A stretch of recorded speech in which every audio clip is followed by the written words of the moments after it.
Hail Satan. Hail Satan. Saturday Night at the Atheist, the baby-eating version. You know, your intro always reminds me of like when I'm watching TV or when I'm about to watch a movie, and it's like this documentary was brought to you by the Arthur Finding Davis, Finding Tom, Finding Bill, Finding Arthur, Finding Davis Foundation. Yep. Jesus. When will this commercial end? Are they still going on over there? Who knows? So yeah, David, I want to capture your chat, but I got to make sure you're not timed out anymore. Can you go ahead and do a test? Can you float a test chat over there? Yeah, I got to go back. Hold on a minute. Yeah. I think the creationist debate, like with evolution, is literally like the incarnation of Lamb Chop Sing Along, but stupider. So a group of manatees is called an aggregation. Ooh, really? Well, that's good to know. I mean, that's interesting. In fact, that came up today at the grocery store. Yeah, you know, anytime I want to start a conversation on the elevator, I'm going to remember that. Just pop that out. Just say that. Just out of the blue. By the way, Stop attacking my family. It's probably not the most awkward way to start a conversation with a person on an elevator. Oh yeah, you would know about the awkward ones. Well, it's better than farting. You know, a friend of mine had like "Love in an Elevator" as his like ringtone. So, yeah, when he went into elevators and had to call, that was an interesting experience for him. Yeah, it was wrong on so many levels. So many. The poor guy, his Tinder account just got ruined. Never got any views. Yikes. Yeah. Yep. Word flies quick. Stop attacking my family. I will try. Okay. Yeah. Some families need to be attacked. Not mine, okay? Stop attacking my family. Poor Hovind. Yes. Don't attack B-Man's family, even when he overshares and gives people information that he doesn't know he shared with people. So, did you do a test yet, David? I'm typing it out right now. Okay. I was trying to think of something to say. So you just say testing. So I was doing. It's better to burn out than to fade away. I was doing a stream of Matt Powell today, and he was saying some of the dumbest shit I've ever heard come out of someone's mouth in my life. Oh God! Yeah, that guy.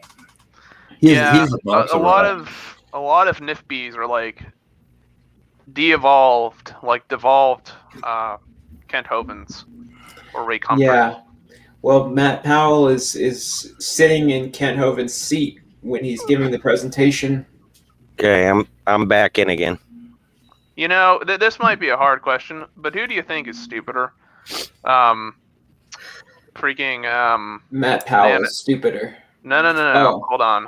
Ray Comfort or Kent Hovind? Ray Comfort. Yep, I agree. Yeah, definitely Ray Comfort. Kent is not as stupid as he lets on. Yeah, he's Ray Comfort's a simpleton. Yeah. I just think that Kent Hovind is dishonest. I don't think he's actually that stupid. I think he's just way more of a liar. Like because he every now and then he'll bust out some scientific fact or jargon that's actually accurate. I'll Google it, and I'm thinking, why is it he can remember that, but he can't remember a basic definition of evolution?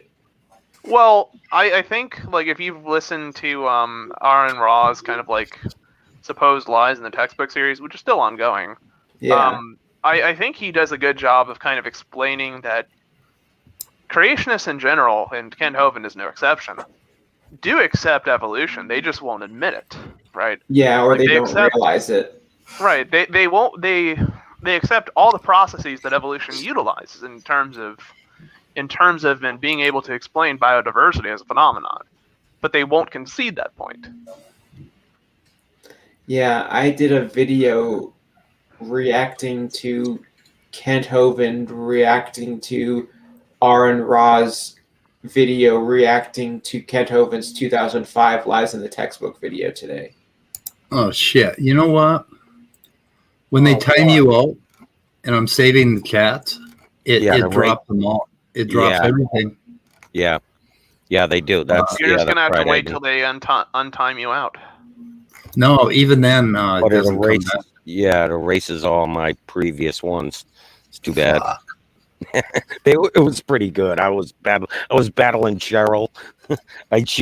Of course, as soon as I make a comment, I made a couple of comments, and I didn't say anything to her.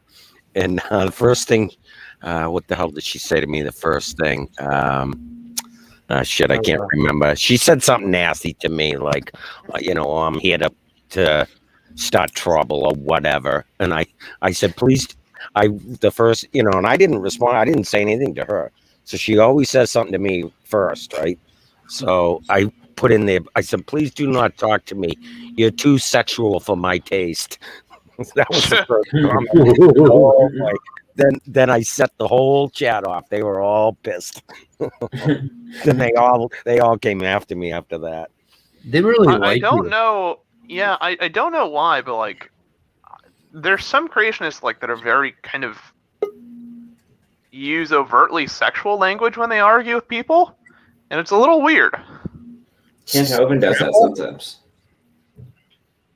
Well, I don't know if you know the story of me, Cheryl, and Gavin. Did you hear the whole story about? Yeah, apparently they want to threesome with you. Yeah, I mean, I'm an open type of guy, but I don't know about that. Right, and I said that just the other day. Was it yesterday? I think I actually said that. I said it to Praise. I said it directly to Praise on Germania's live stream. I went over to Germania's live stream last night. I don't know if you guys saw any of that shit show. Yeah, I saw part of it.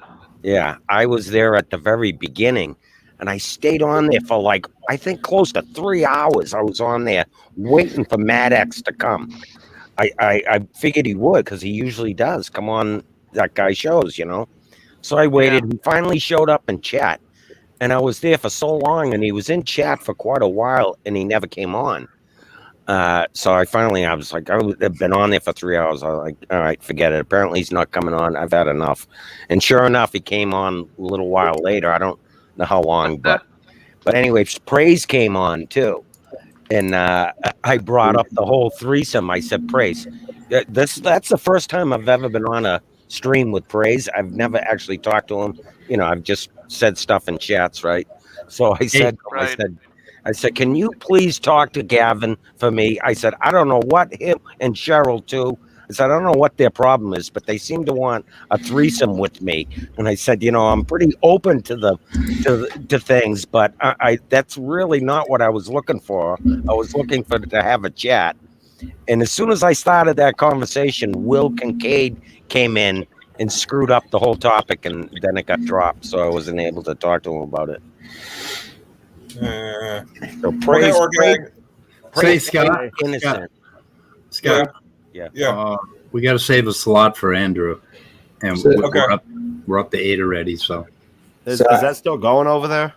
Yeah, it is. Bitch about Nephi. So still going. Bitch about Nephi. Yeah.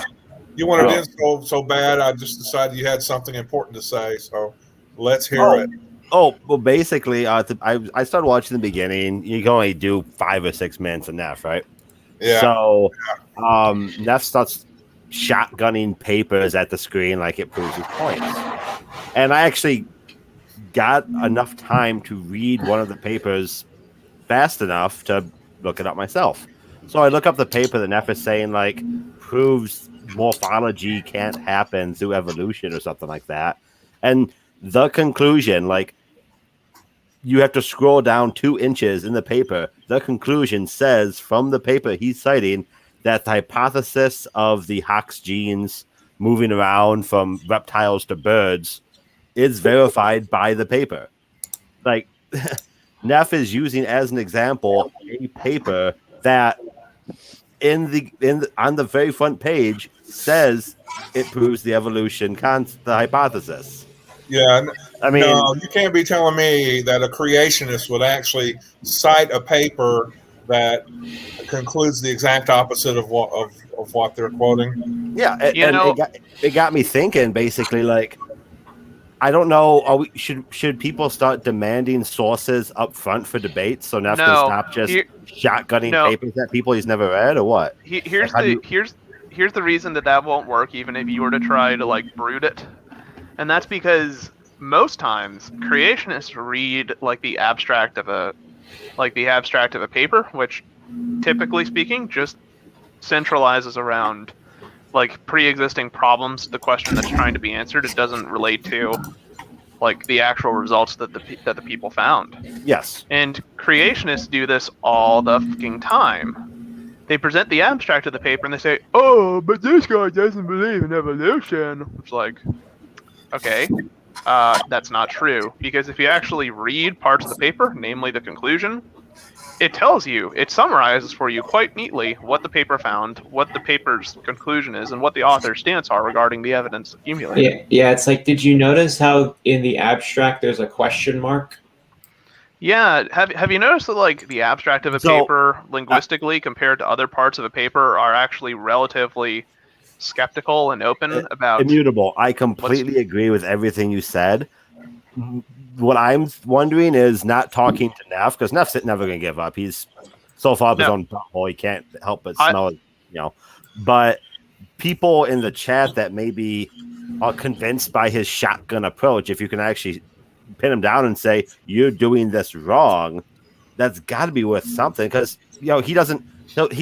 I doubt Andrew knew all the papers Neph was going to bring up, and Andrew doesn't have the time to research this shit real time. Here's the reason people shouldn't engage in Neph and shouldn't engage with his style of debating. What Neph is doing is what was developed by Dwayne Gish, and this has been called the Gish Gallop, because what it's doing is you're bringing up a very lengthy amount of claims. Each of them are contained usually within separate fields or fields that overlap and multidisciplinary in nature. And typically, it's the case that you can't just refute it with a single sentence or a single phrase. Like this is a complicated web that's being weaved, and you have to be cautious about how you're dealing with it. So that's the funny part. Yeah, that's the funny part. This particular paper that Neph brought up has a single sentence that refutes his entire point of bringing up the paper. I think that's the thing, though. So the thing is, creationists don't care about what a paper says. They care about what they think the paper. They care about what the paper's attitude is and what they think they can convey using the paper. Right? It's a source of propaganda for them. It's not about representing the paper honestly. It's about weaponizing the skepticism within the paper to cast doubt and dispersion among people that are of a lay mindset. To think that these authors are very skeptical and don't know what they're talking about. Any of that. I'm not disagreeing with any of that.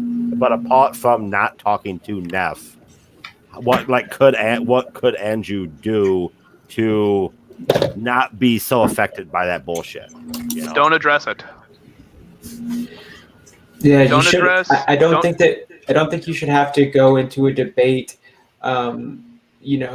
kicking yourself that you weren't able to predict every single paper that the person brought up. That's the point I'm trying to make.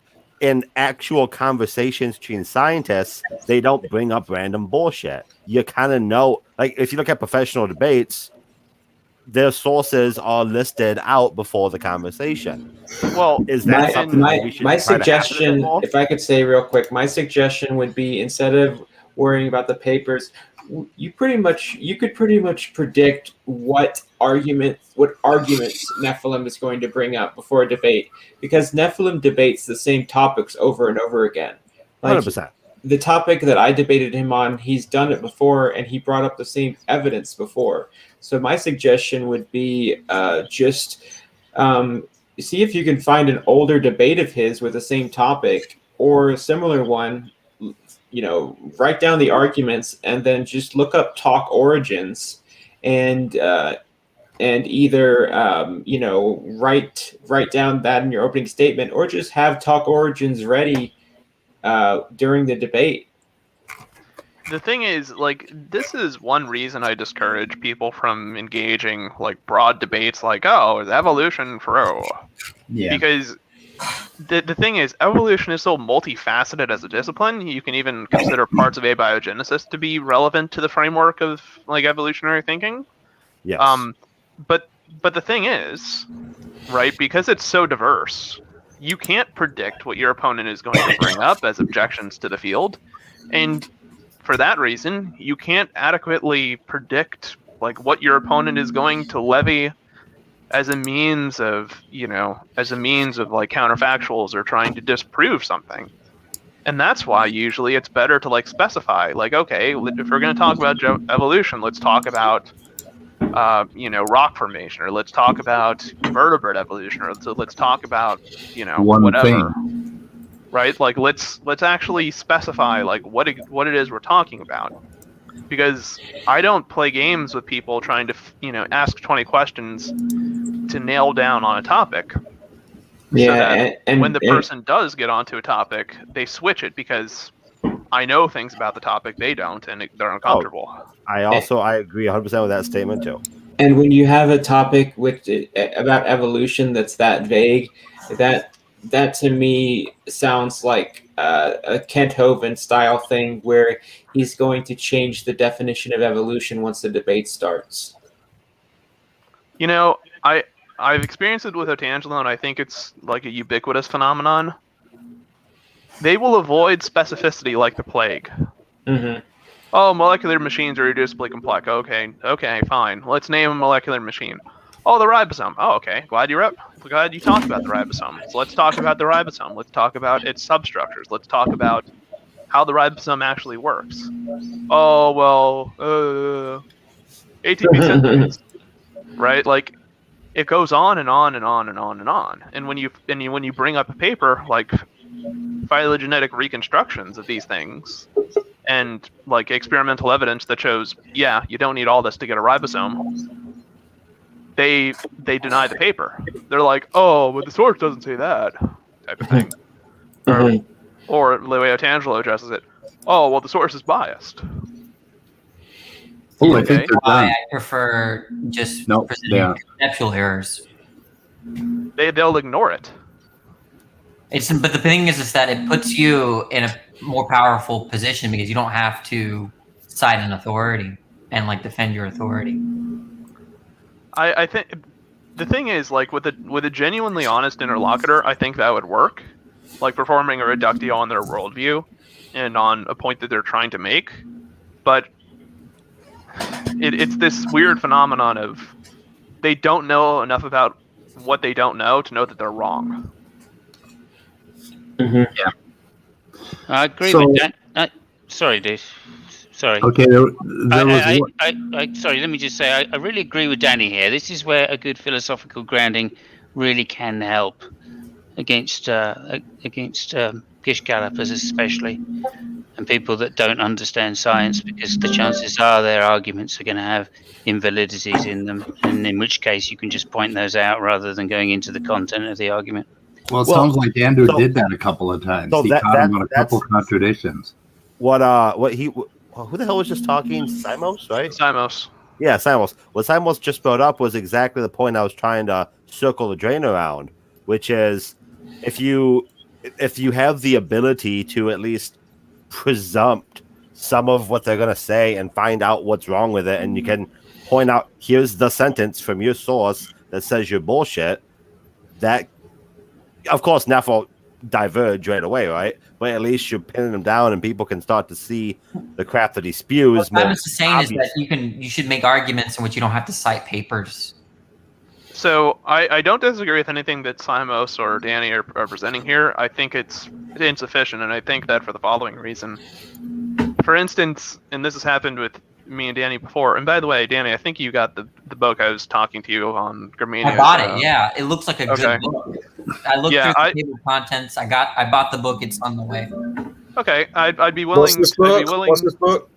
It's called Metaphysics by Alicia Ney, I think. Oh, that one, yeah. Sounds interesting. I'd actually be willing to kind of like have a study session or kind of just go over it casually with Danny if once he gets it or something like that. But to the point I was originally making, I don't disagree with anything Danny's saying in terms of like presenting conceptual layers with a person and performing a reductio on their worldview. I don't think it's sufficient though, and I don't think that for the reason of, for instance, Simo, if I presented a view that's just blatantly false, right, and that's very easy for you to rebut, you can rebut it. You can perform a reductio on it.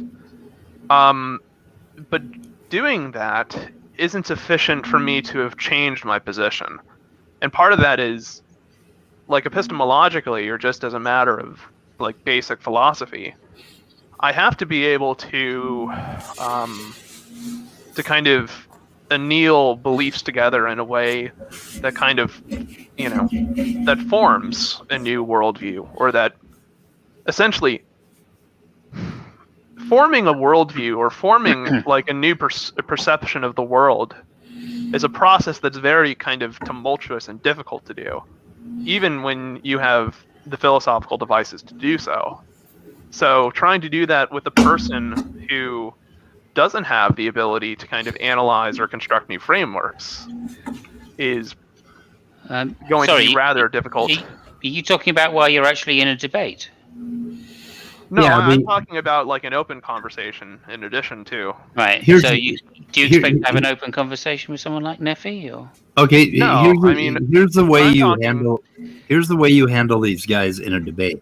You don't debate them, because not unless you're prepared to do exactly what they're doing, come up with a gift gallop from the other side and sound just as confident.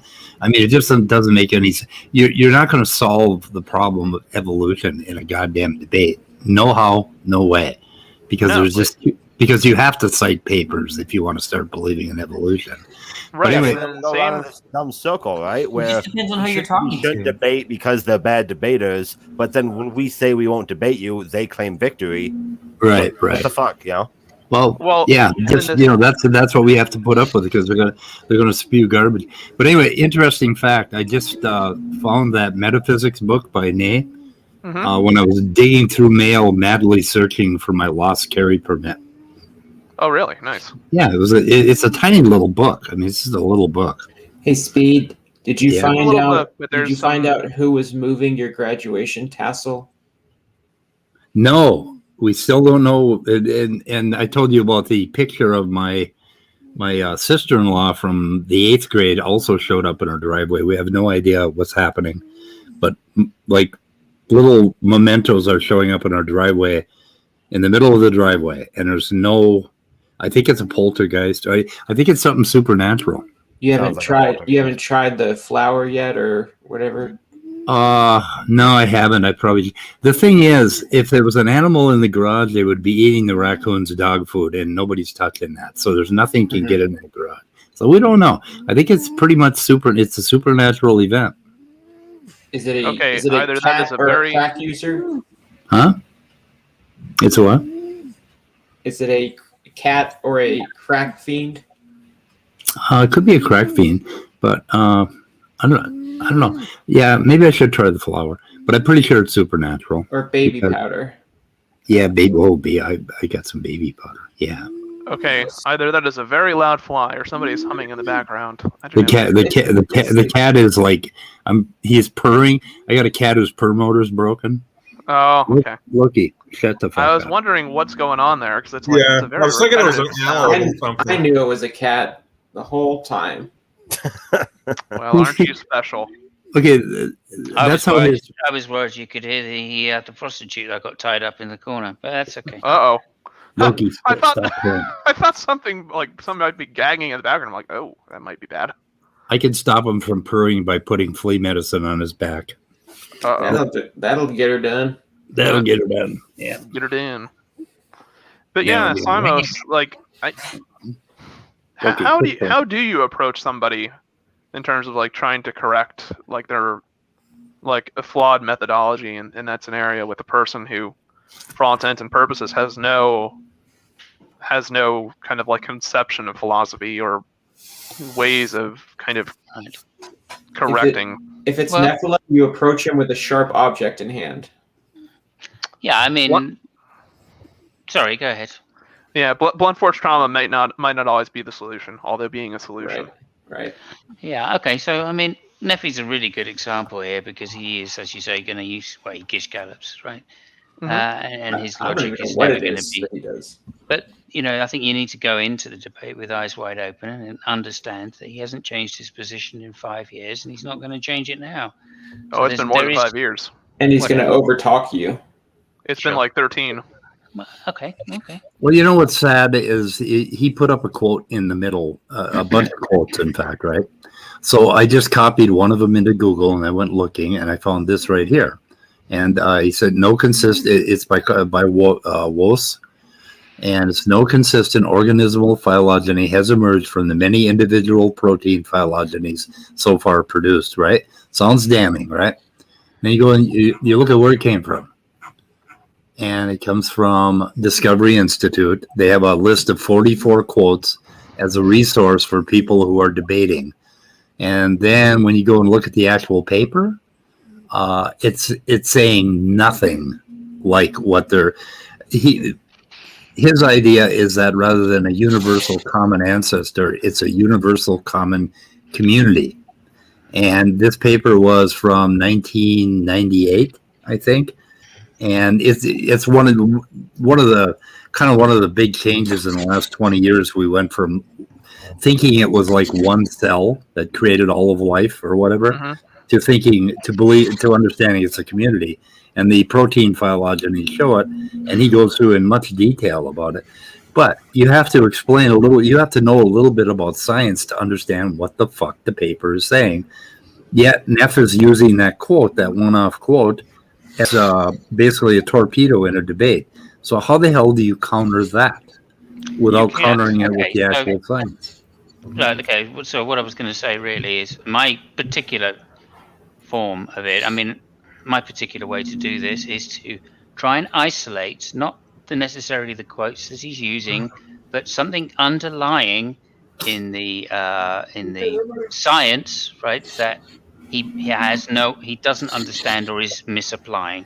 And if you get it at a basic level, all right, then you can isolate that and then point that out to the audience, right, who will understand it. So it doesn't have to be very complex.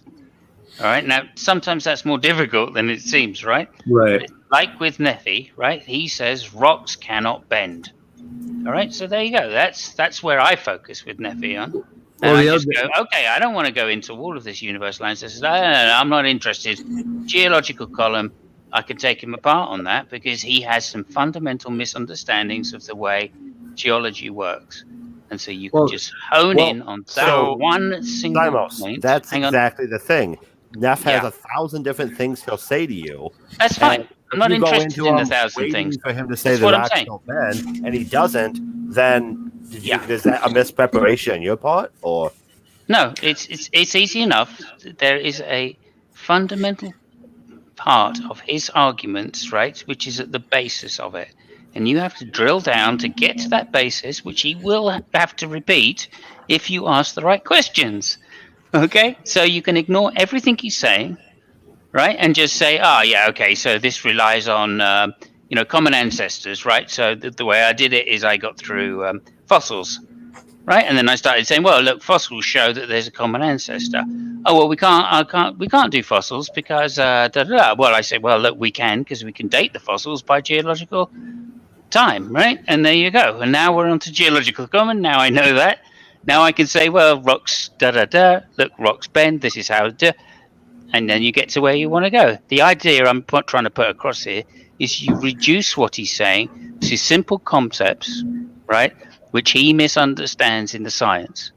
And the simpler you can get those concepts that he misunderstands, the easier it is just to say, do you understand? And this is basically what Danny said. Do you understand that, you have a misconception in the basic science because this would be the case otherwise, right? So you present some counterfactual, and everybody understands that it would be the case, right? Or so it's very easy, and you're not addressing all million and one thing that he's trying to gish gallop. You're addressing one fundamental thing that lies at the basis of all of his gish gallops. So here's the thing. The other thing you could do is in this paper alone, I think you could find 30 cherry pick quotes that sound like evolution. So, and I mean, just going through the first page, I think there's like 4 or 5 of them because he's talking about evolution. Over time, this ancestor refined into a smaller number of increasingly complex cell types, with the ancestors of the 3 primary groupings of organisms arriving as a result. So, I mean, he's talking about evolution all over this. So if they mention Woese, Carl Woese, then you go ahead and pop up 5 quotes from him that basically support evolution.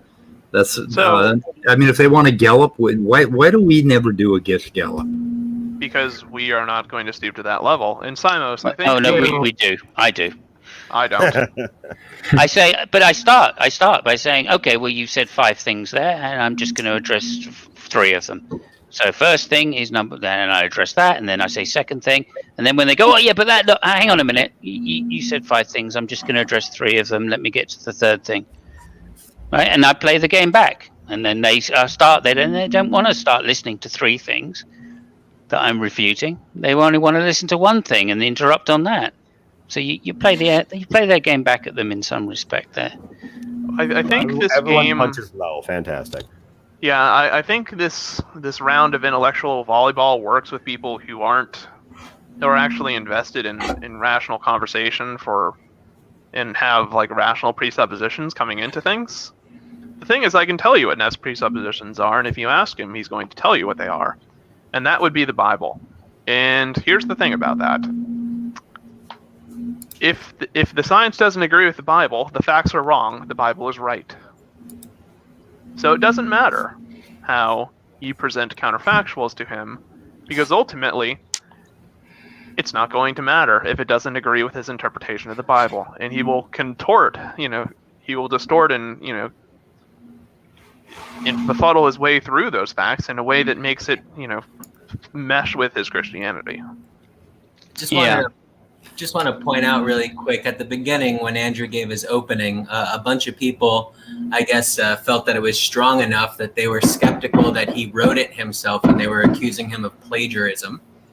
So that's actually an indirect compliment for Andrew, that his opening was impressive enough that people think that it didn't actually belong to him, that it had to be done by some professional. And that's these are the people that think that Neph is smart. Are they done over there? Because Neph is already on his after show. I think, they just ended. Oh, okay. Oh, by the way, Dussel, now that you're active, I'm going to have Speed arrange this, and obviously you've already sent us a group email, so that's something already. I do want to talk to you, perhaps on this channel, about hydrothermal vents. I haven't read anything into it, and I'm reluctant to do so. Like, if there's a few like hallmark papers in the field you could point out, like 10, maybe less, I'll read them and give you. Why are we talking? Okay, so you misunderstand the point I was making about saying that there's 3 things to address, right? If they start gish galloping and you say I have 3 things to address, okay, they're going to slow down on the gish gallop, because if they think you're going to just address every single point they make and it just takes longer and longer, all they really want to do is talk again. Right. Right? Yeah. So that's the point of saying, oh, hang on a minute, you made 3 points there, so let me address those 3 points. Right? Then they're not going to be so keen to just keep gish galloping then. Right? So that's the tactic there, and it's not about bringing up new subjects, because that's not helping the debate. You literally are just going to go through and refute every single point they make, and that will reduce the number of points they want to make or the amount they wish to gish gallop. But again, my overall tactic is to try and reduce the arguments into some kind of some kind of basic level that the audience can understand, and try and devolve out some of the complexity which they're trying to introduce.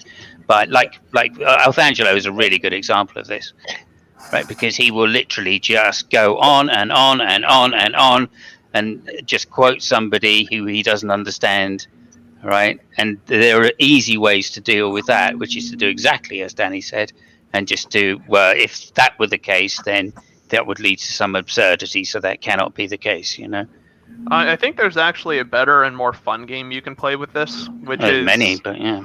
Oh, I think there's a more effective and more fun game you can play, which is, like, for instance, in the case of the claim, rocks can't bend. Okay, I'll accept the claim. All right, Neph, rocks can't bend. Fine. Now you're saying that your flood model accounts for like all the rocks on Earth. So if that were the case, we should expect, no disconformities within rock layers that are readily, accessible to the naked eye if you're willing to travel. So why are there disconformities within rock layers that we find? Right? Why is there an apparent bending in the rocks? So Andrew is going to come in 1 minute. I think that's a little bit more fun and more productive of a game to play, because ultimately, right, what they're trying to do is explain how their model works, or to say, oh, this doesn't work. Creation explains it better. Well, all right, how exactly does it do that? Because ultimately, where's the beef? Sure. Yeah. Well, my point there was to show that such basic physics, right, contradicts what he's saying, right? Well, even if in that particular example that I was doing, and when I debated Neph, I got him to say that temperature and pressure work completely unconnected in physics. And and every 15-year-old that learns physics knows that's not the case. I mean, the thing is, like, even if the physics he was citing were correct, right? He needs to propose a viable mechanism for how his model explains things better than ours. Yeah, and he can't do that. Showing the audience that he doesn't even understand the basic physics behind what he's talking about means that all of his arguments are debunked. Right, but how much of your audience has taken a physics class? Yeah, well, again, it's basic physics. That's what I'm saying. Reduce it down to this level that people can easily understand. You don't have to get technical on it. Yeah. Just the conclusions of what he's saying shows an absurdity in something which is very basic. Most 15-year-olds understand that there is a pressure law. Okay. Hang on. And it includes temperature. So you're done at that point. So basically, Andrew's okay. We got a full room, so somebody's got to leave because I want Andrew in. Just put me on the back room. I might leave in a second. Yeah, but you actually have to leave in order for me to get another person in, Danny. All right, I'll come. I might come back. I might not. So see y'all later. Okay. All okay. Right. Somebody just left already, but that's okay. Yeah, well, that was midnight. Okay. Okay. By the way, God damn it! Stop it, Scott. Okay. Stop it, Scotty. God damn it. By the way, if Andrews wants a buddy in here, I can drop out too. No, we got Andrew's in. Yeah. So no, I know, but if he wants somebody, a friend, what is it? One of your friends in the chat or something? Or email. Just saying. Oh yeah, whatever. I'll be glad to drop out if you want somebody else to come in. But David, you guys had so much fun with LPP. I know. You had so much fun in chat. Yeah, still only 9 though, dude. So anybody else looking forward to Leo coming in, guns blazing for whatever reason? Scroll up the link. I'm looking Is there a reason? I'm looking forward to his debate with who? Oh, that's going to be a Church of Entropy. That's going to be a Oh, train Jesus right Christ! Yeah. Oh my God! Channel will I be on? That's gonna bang. Spike TV. Someone post the link in the chat for Call Me Emo. Oh, that's gonna bang harder than the Big Bang. Jesus hell! Mm-hmm. It's gonna be bigger it'll be than the Cambrian explosion. It'll be fun. It'll be fun. And can I also say hey to Roof and the Dot in the chat, and thank you as always for the support. It was a tough debate, but I got through it. Trust me, I didn't watch it only because I think like my solemn vow to not watch debates with Neph free is like a witness protection program for what neurons I have left. Yeah, So, exactly. I've seen too many of them now. I've been involved in too many of them. Yeah, your brain cells are on the side of a milk carton. Like, have you seen my brain cell? yeah, it's lost and found. Mhm. Find the black sheep. Andrew, I mentioned this just before, but I don't know if you were listening at the time. Did you see in the chat room that people were, I guess, impressed enough to use that word by your opening statement that they were accusing you of plagiarism, that they thought that you were just reading the work of a professional? Well, yeah, from Dr. Dan or Erica or otherwise, like some of them were actually accusing you of like reading from a book. That when you were turning pages, that was actually a book you were reading. Yeah. Why is that an by issue the way, for any creationists when they get people like Otangelo? How dare you on read their my book? feed? I was Well, going to say you should have read it. It's an Otangelo accent, so it's. Can I finish reading my book? Can I finish? I just showed where they use discovery.org for their cherry pick quotes, for Christ's sake. I mean, that's close to plagiarism. I don't know. Oh, by the way, Drace, and I won't touch on this long. Did you get my earlier comment towards you? I did, and I can definitely compile what I would consider to be some key papers for you, and I'll send them your way. All right, thanks. Yeah, by the way, if we're going to do an Otangelo contest, you guys are going to owe me like a ton of helium tanks, because that's the only way I'm going to be able to get this thing done. I hate you all. Could you just put up Christmas last comment, please? Because that's really... That's self-protection, that is. Thank you. While that happened, the trick is to equilibrate your brain to the same degree of inebriation. Hey, did you notice that Nephilim was sober during the debate? I would doubt that. I appreciate that. Yeah. That was amazing. Oh, that's a good one, Christopher. I definitely need to consider that. I need to get some moonshine my way. So Andrew, I just wanted to say, there's been a lot of commentary so far about how it's all just a waste of time and this and that. But I just wanted to say I thought you performed really well. I thought your opening statement was strong. I think you stayed on Neph's heels the entire time of the debate.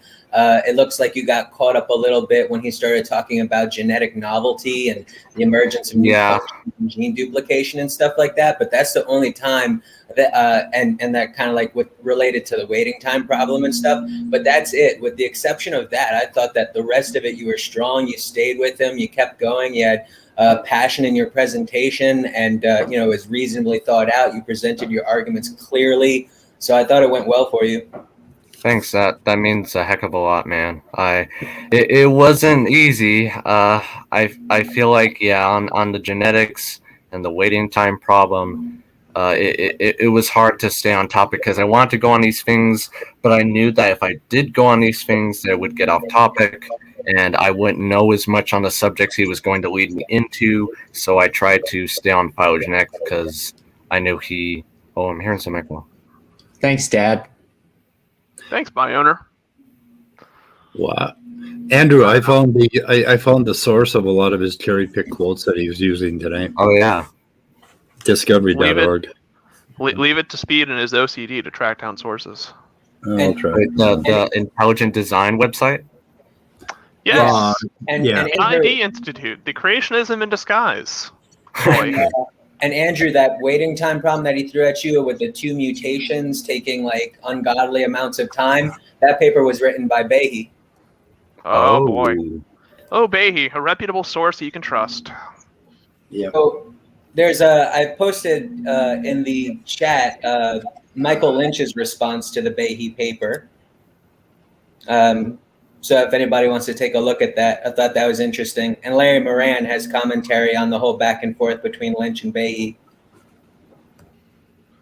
So on the risk of becoming the black sheep of the room, I will say I do think creationists do make one valid point.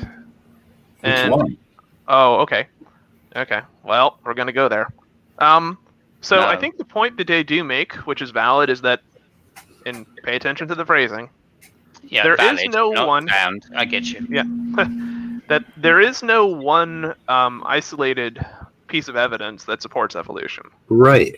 Yes, And they keep asking for it. exactly. Right. I That's think why I that was edgy question- on that one question that was asked to me.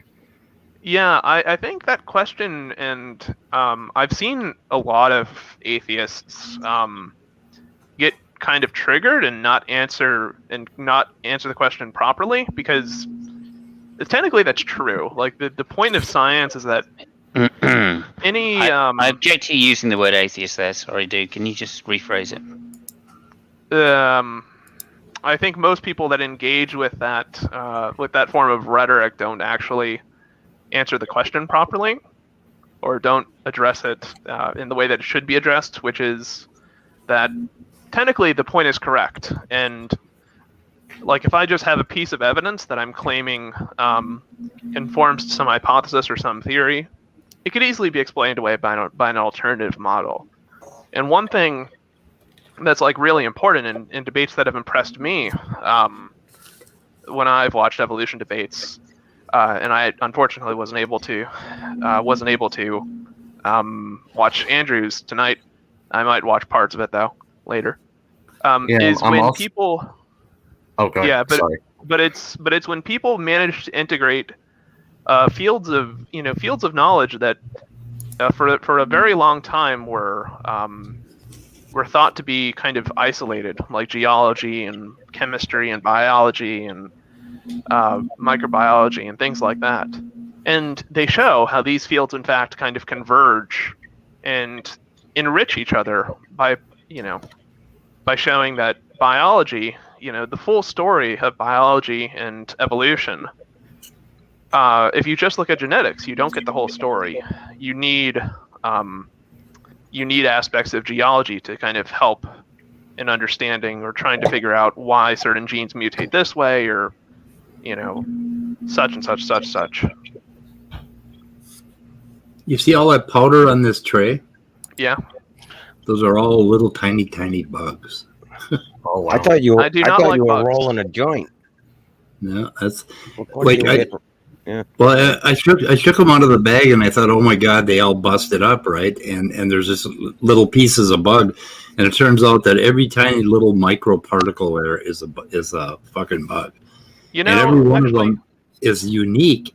And if you look across different bugs, there's just all sorts of morphological similarities. And God, how much? I mean, we haven't scratched the surface yet. And of course, Actually, I each take my one has- previous. Okay. each one has a different genome that we They do. need to sequence and take a look at and do comparisons on. But I mean, when I put them under the microscope, they are incredible. It's just like it just blows it all. Anyway, okay, I'm done. Fuck yeah. I will yeah, take Dave. back my previous statement and say that I don't mind. I hate most forms of bugs, especially flies. They can go fuck themselves. But I do like annelids. I do like worms.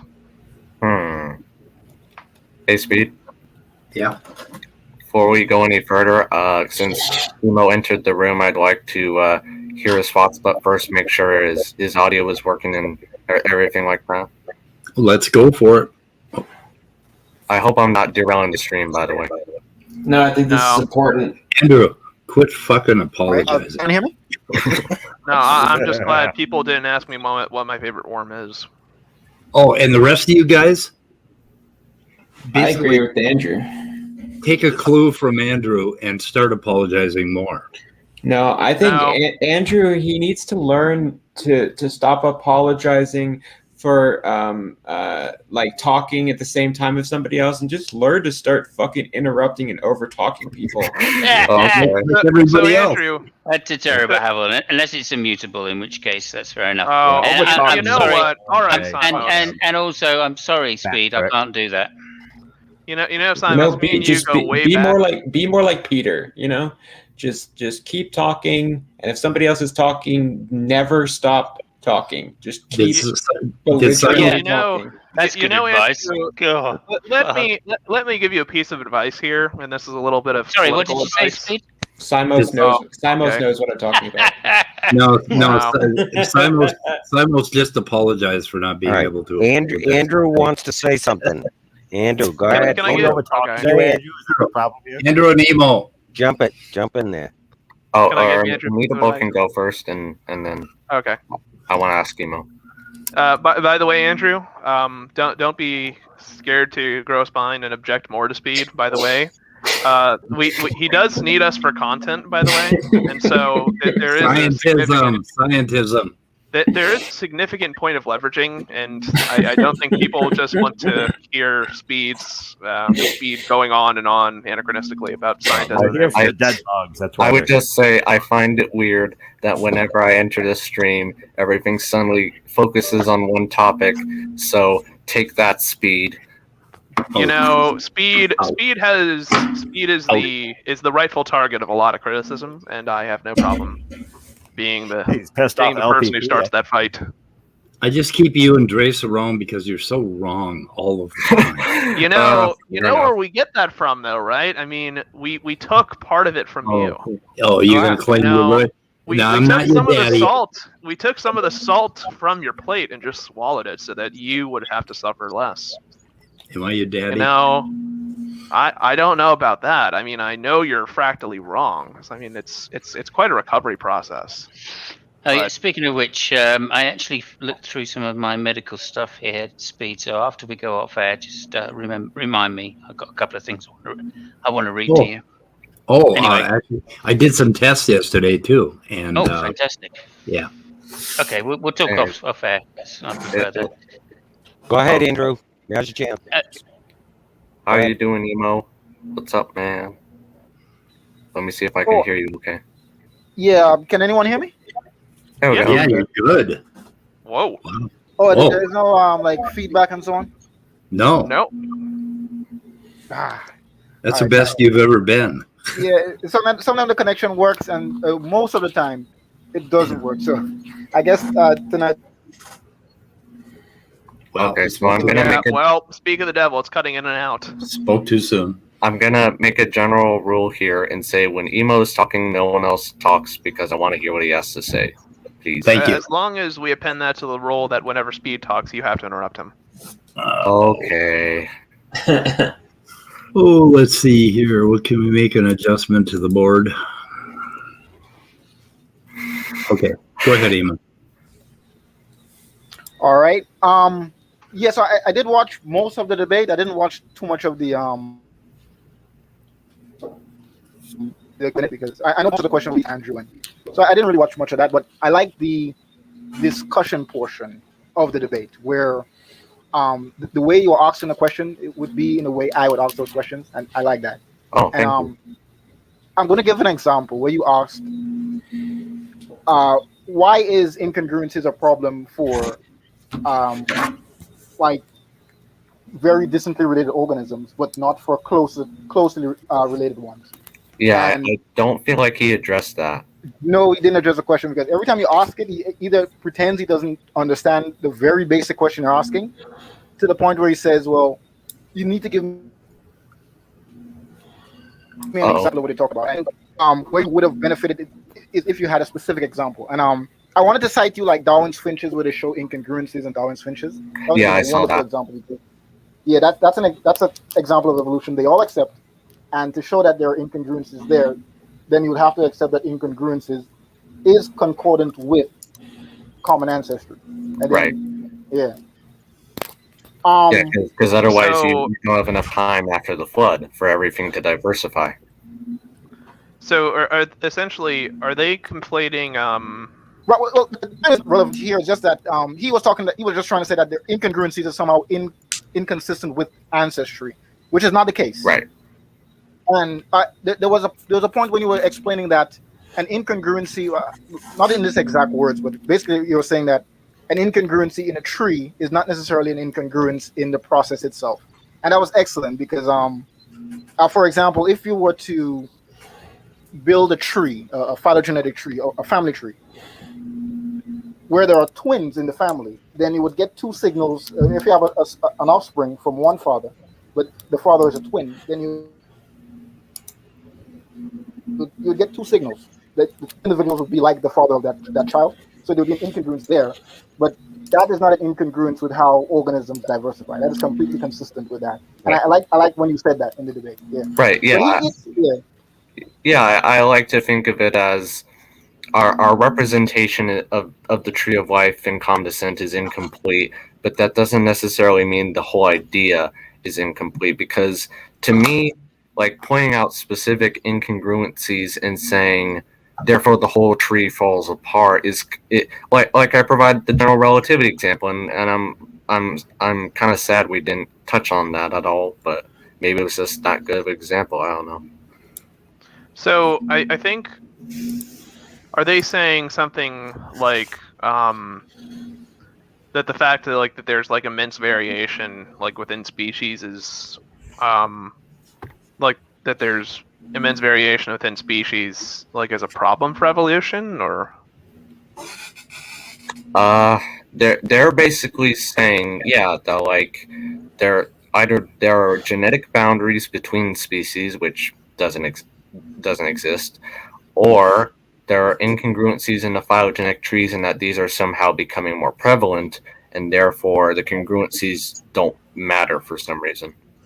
So I mean, I think in that case, like, and it would be fairly technical of a discussion, but I think like what you should be asking is for instance, like, well, say we take like two random genes, like from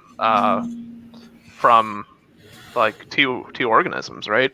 Like, should we expect some variation like within like sequence similarity? Like, should we expect them to perfectly match up?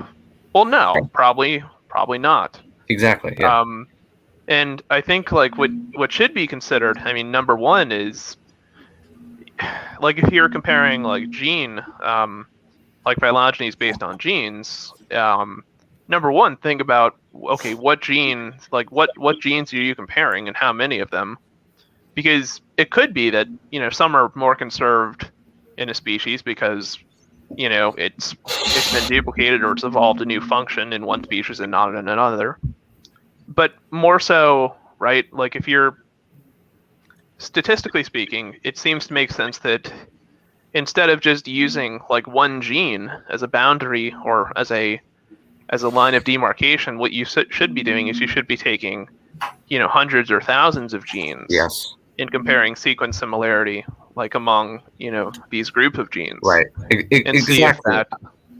Yeah. I mean, like this was my whole point in the debate, was basically you can look at the mechanisms, sure, but for some odd reason, creationists don't address the broad patterns, which, if you're going to falsify common ancestry as a whole, that's what you need to do. You need to show that those broad patterns don't exist in reality, which they blatantly do.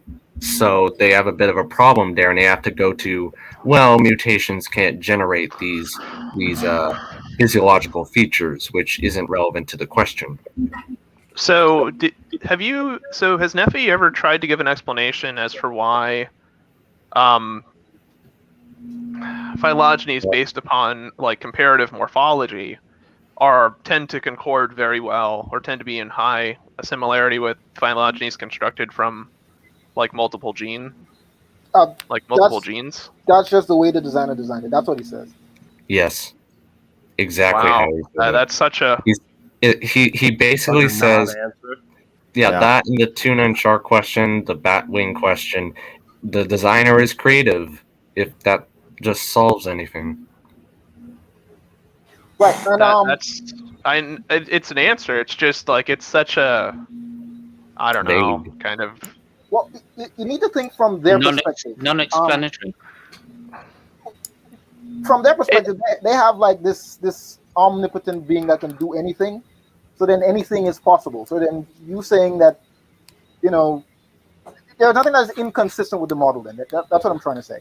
Yeah. Well, they can always explain something away by just saying, oh, well, that's how God did it, or oh, he works in mysterious ways. I don't know, but It's not not gonna an argue with the explanation, designer. though, is it? That's the problem there. You No. need to point out is by saying that you're not invoking an explanation. Well, that's what I kept doing, and he didn't respond to that, like at all. Yeah. Well, that's sweet. Sorry, go ahead, Seema. Sorry. What would have worked is you see, for example, Stanley likes to say, "Oh well, we also predict nested hierarchies." Look, he would give examples of cars and nested hierarchies and so on. The thing is, it's not just evolution is predicting a nested hierarchy, but the nested hierarchy must be consistent with the mechanism of evolution itself, right? So, in which that evolution can predict what we should not find, which creationism can do. So, in a sense, it's like I have a die, and the evolutionist predict is going to fall on a 2, but then the creationist predicts it's going to fall on any even number between 1 and 6, and it falls on a 2. Yeah, we're predicting the same thing here, but I am making a more precise prediction because I'm predicting it's going to fall on a 2 and not 4 and 6, right? But even with the die, that's a bad analogy because with creationists, they predict that it will fall on any number and it would be consistent. Even if it falls on a 7, it's still going to be consistent with creationism. Right, consistency is not enough. It has to be an accurate, precise prediction. I think one point that's actually kind of needs to be levied is kind of like rigidifying their position, like to the point where in the way that they don't, which is to say, in a way, you kind of have to explain the point that, like, look, a designer could do anything he wants to, right? Like if you, like with things like the law, or like there's no reason why how I breathe, like the hole I breathe in and the food, the air I breathe in the food I eat go down the same hole, right? Like under a model of creation, there could be a lot better ways to design such a system to avoid these kind of simplistic issues. But under an evolutionary paradigm, in the way development works, that process can't be avoided. Like the process of development, kind of just has that trait mixed in. When you say there's no reason that God would do this, you're not saying this doesn't happen, therefore God doesn't exist. You're saying, why should I expect this if God were there? That's asking a question. That's not making a claim. Right. Well, and the thing is too. Sorry. Let me just interrupt here. You're all missing in here that fruit. You're missing fruit. Adam ate fruit. Okay, just pointing that out.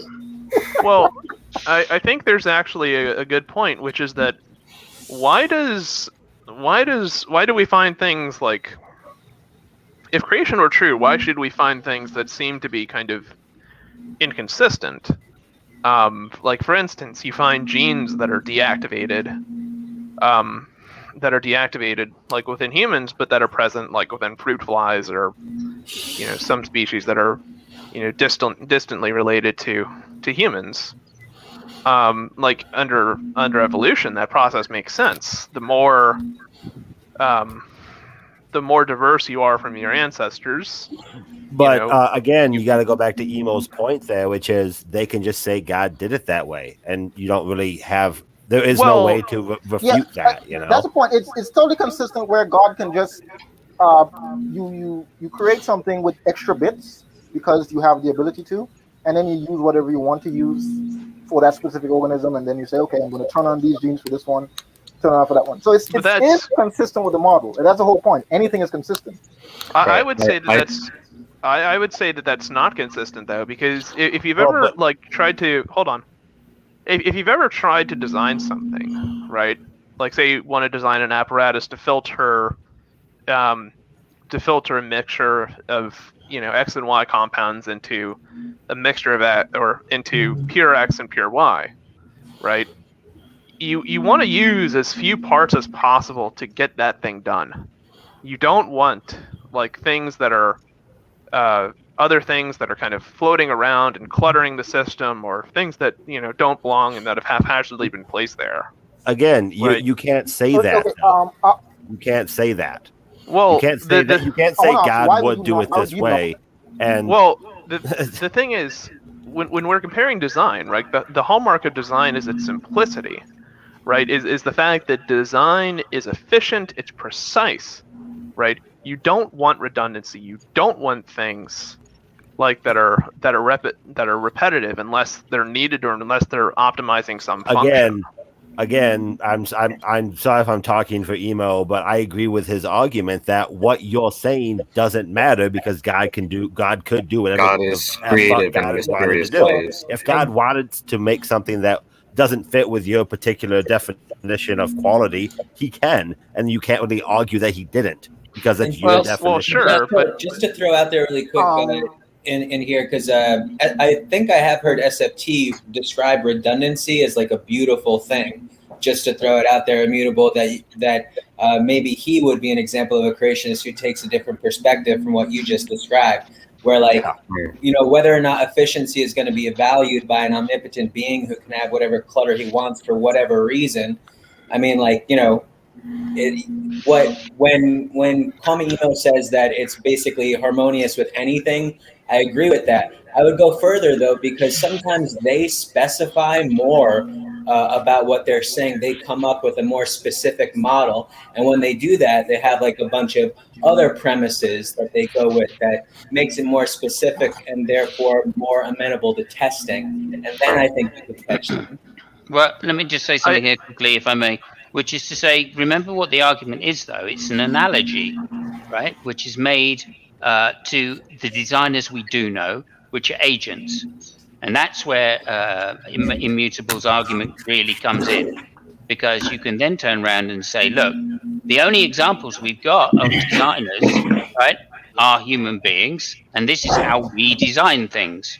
We design things to have this simplicity, and that's the hallmark of a good design.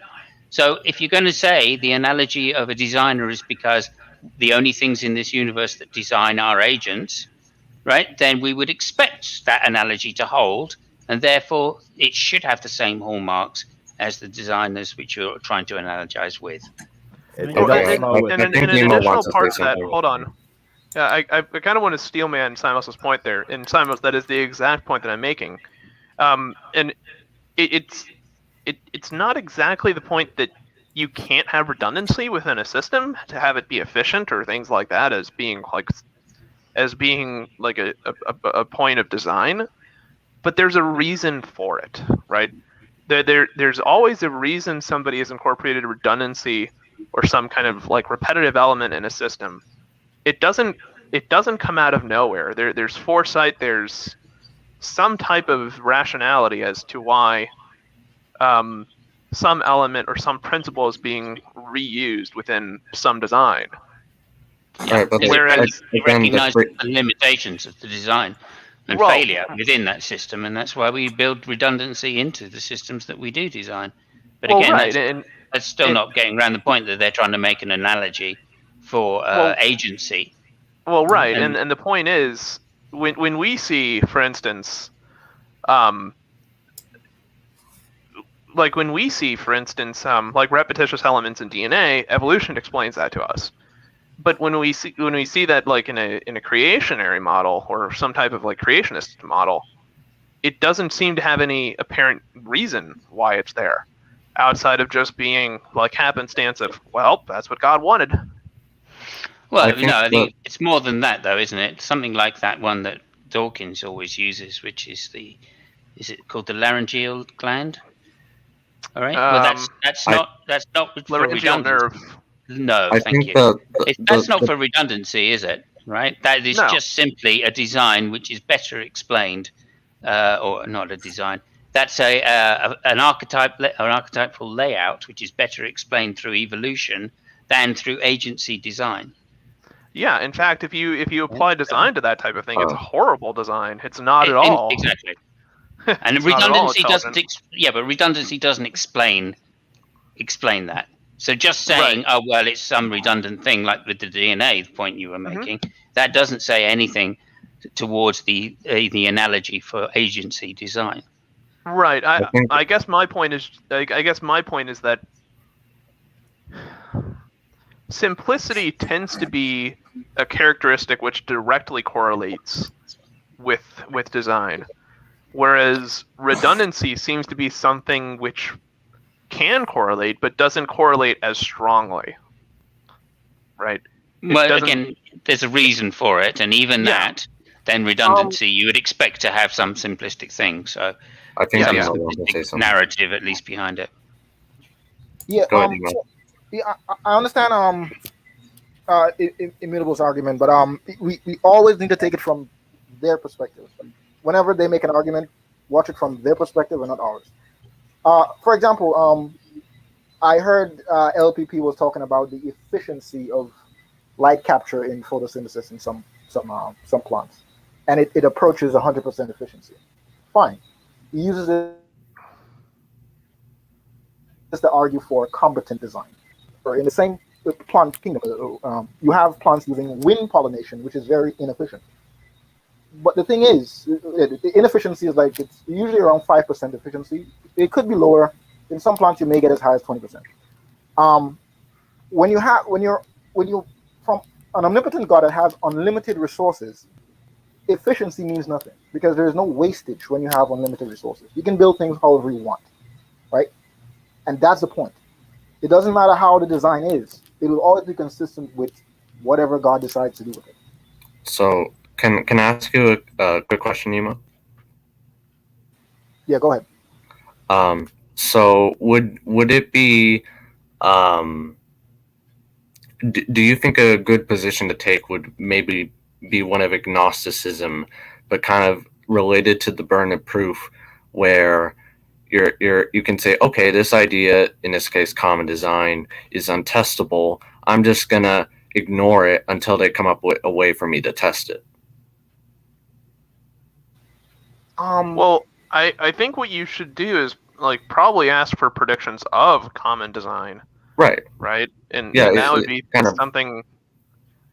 be something like, oh well, you should share XYZ yada yada yada genes. But the negation of that, right? Like the opposite of that statement should be, right, if there exist discrepancies or if there exists if there exist genes that are not shared between species or things like that, then it seems to be that's not a problem for evolution, but not for design. It's also consistent. Well, I like to take the approach of what best explains this, not what's possible or what's consistent with it. What best explains it at the moment, like what makes accurate predictions. And I don't think that's. You can only do that with science, of course, because you're talking about. I think that's I have to object to that though, and the reason for that is it's a fine blend between the two. It's a blend between what things can are best explained by some model, but also in terms of what is also explained best by data. I can have a model, for instance, of like why is the pot of water boiling? Well, one explanation that's fairly common sense is that, oh well, somebody turned on the stove and they wanted to boil water so they could make pasta or something like that. Okay, well that's a perfectly fine explanation that's consistent with everything we know about pots boiling and why such a pot might be boiling. But you can also have an explanation in terms of, oh well, the heat is going through the pot, and it's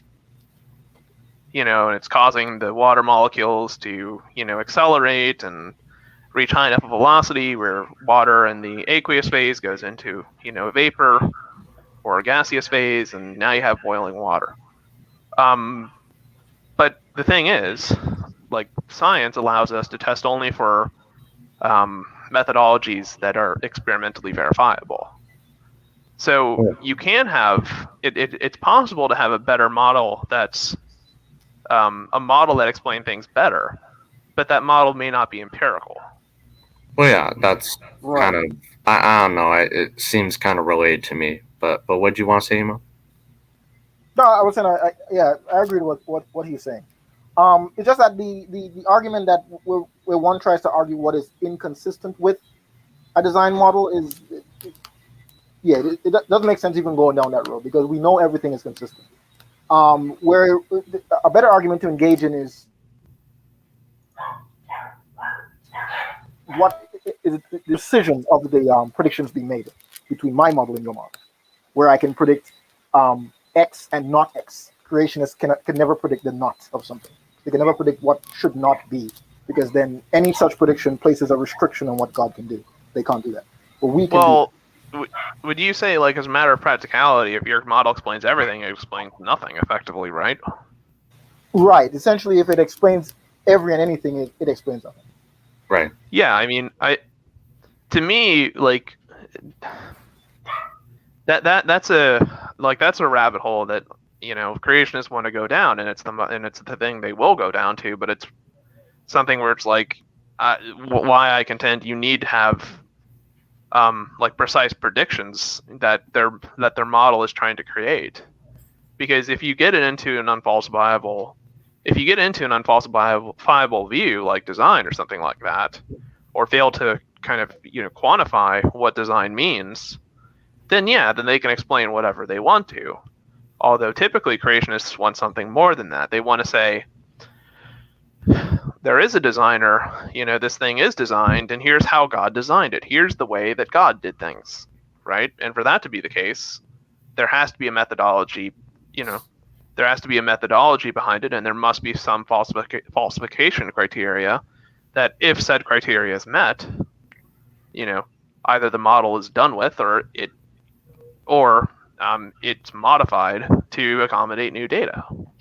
That's not necessarily the case, because I would guess, this is just a guess, that their arguments are going to end up as pointing out trying to use at least a dichotomy, and then showing that only one answer is true by the impossibility of the contrary.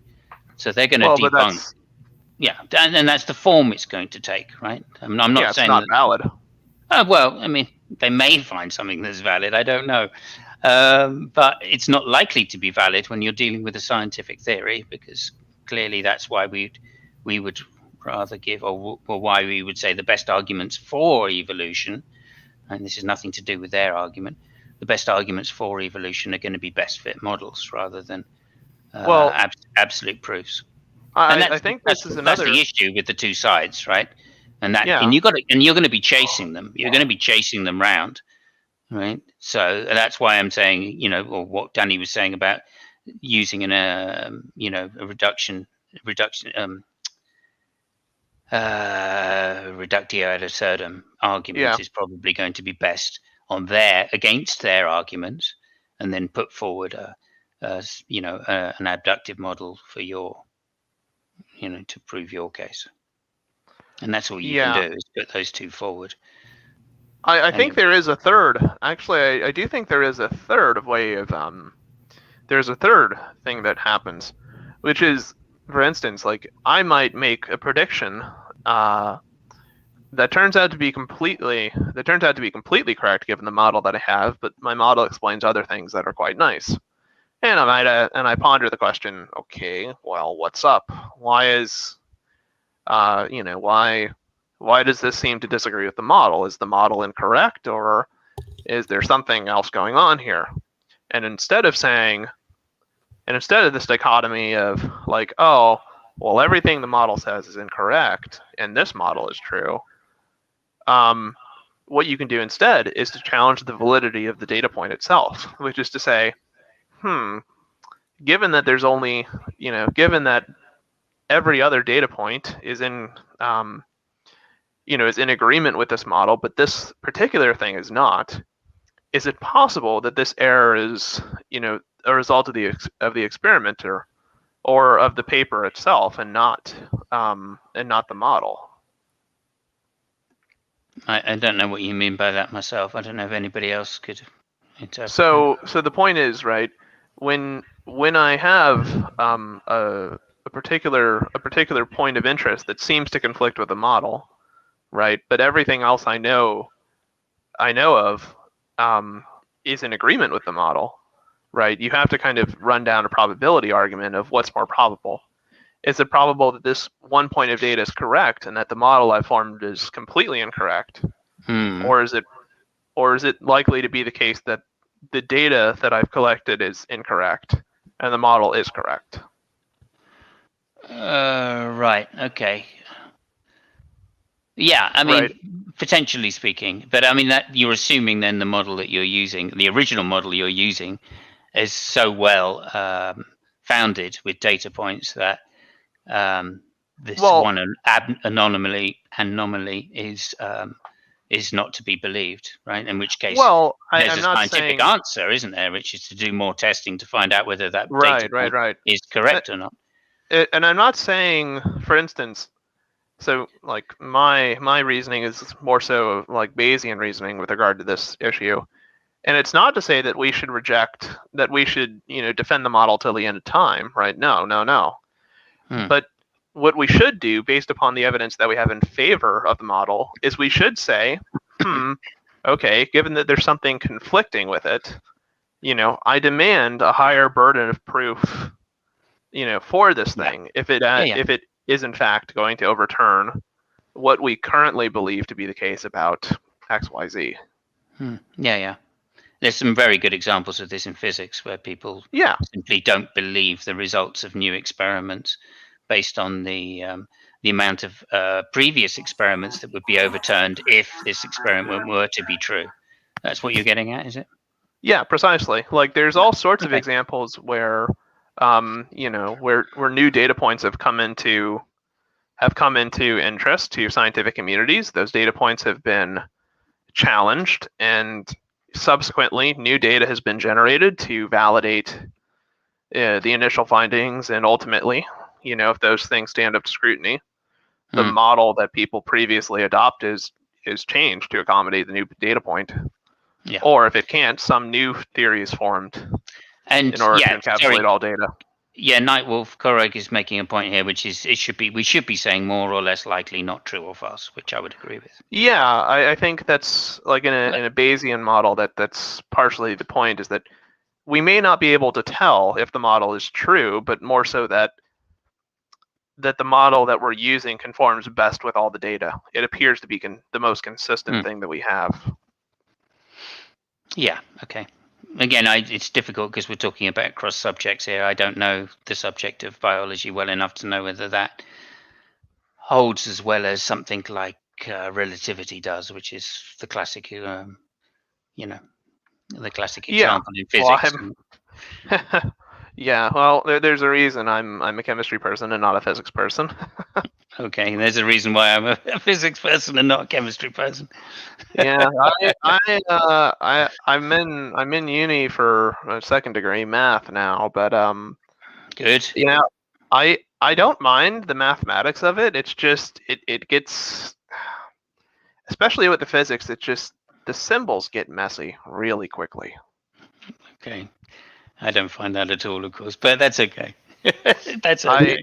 I don't know. It's just like there's.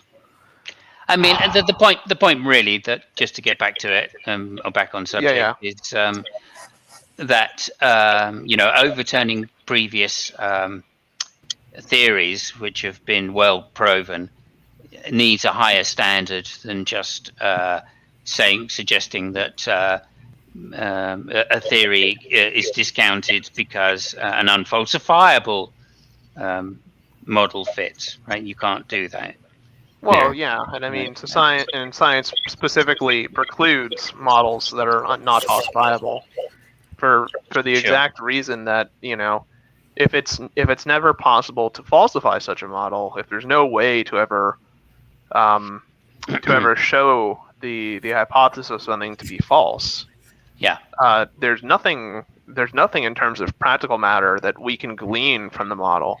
And there's no correction we can actually obtain, by means of using, this model or this mathematical framework as a toy model for, what the real world actually is like. Indeed, and this is of course the problem with Neph's example in Andrew's debate, where he started invoking, I don't know what it was. To divert just a little bit.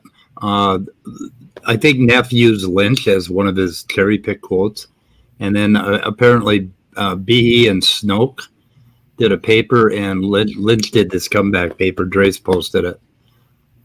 And the links are in the description, but it will be showing that the contrarian interpretations of Behe and Snoke are entirely an artifact of incorrect biological assumptions and unjustified mathematical oversimplification. That pretty much covers creationists in general, I think, that one. And anyway, so why don't we cherry pick these quotes? What the fuck? Because I just don't think it. I don't think it's valuable. I mean, I think actually, I can cherry pick any article I want to and construct whatever narrative I please from it, but that's not. If you want to engage in junior high debates with creationists, I think it's valuable. No, because it's certainly valid. 100% is invalid. I don't know about that. Well, you're disputing the efficacy of it, not the fire with fire. Not the fact that it worked. I mean, I think if we're fighting fire with fire, we're showing that the fire they're using is valid. And I mean, if our intention is to show that evolution is a model that's actually, that actually works, that is something that should be adopted and accepted by people, I don't think that's a inappropriate course of action. I know I agree with you, right? But effectively, we're saying things like, again, I'm going to use a physics example.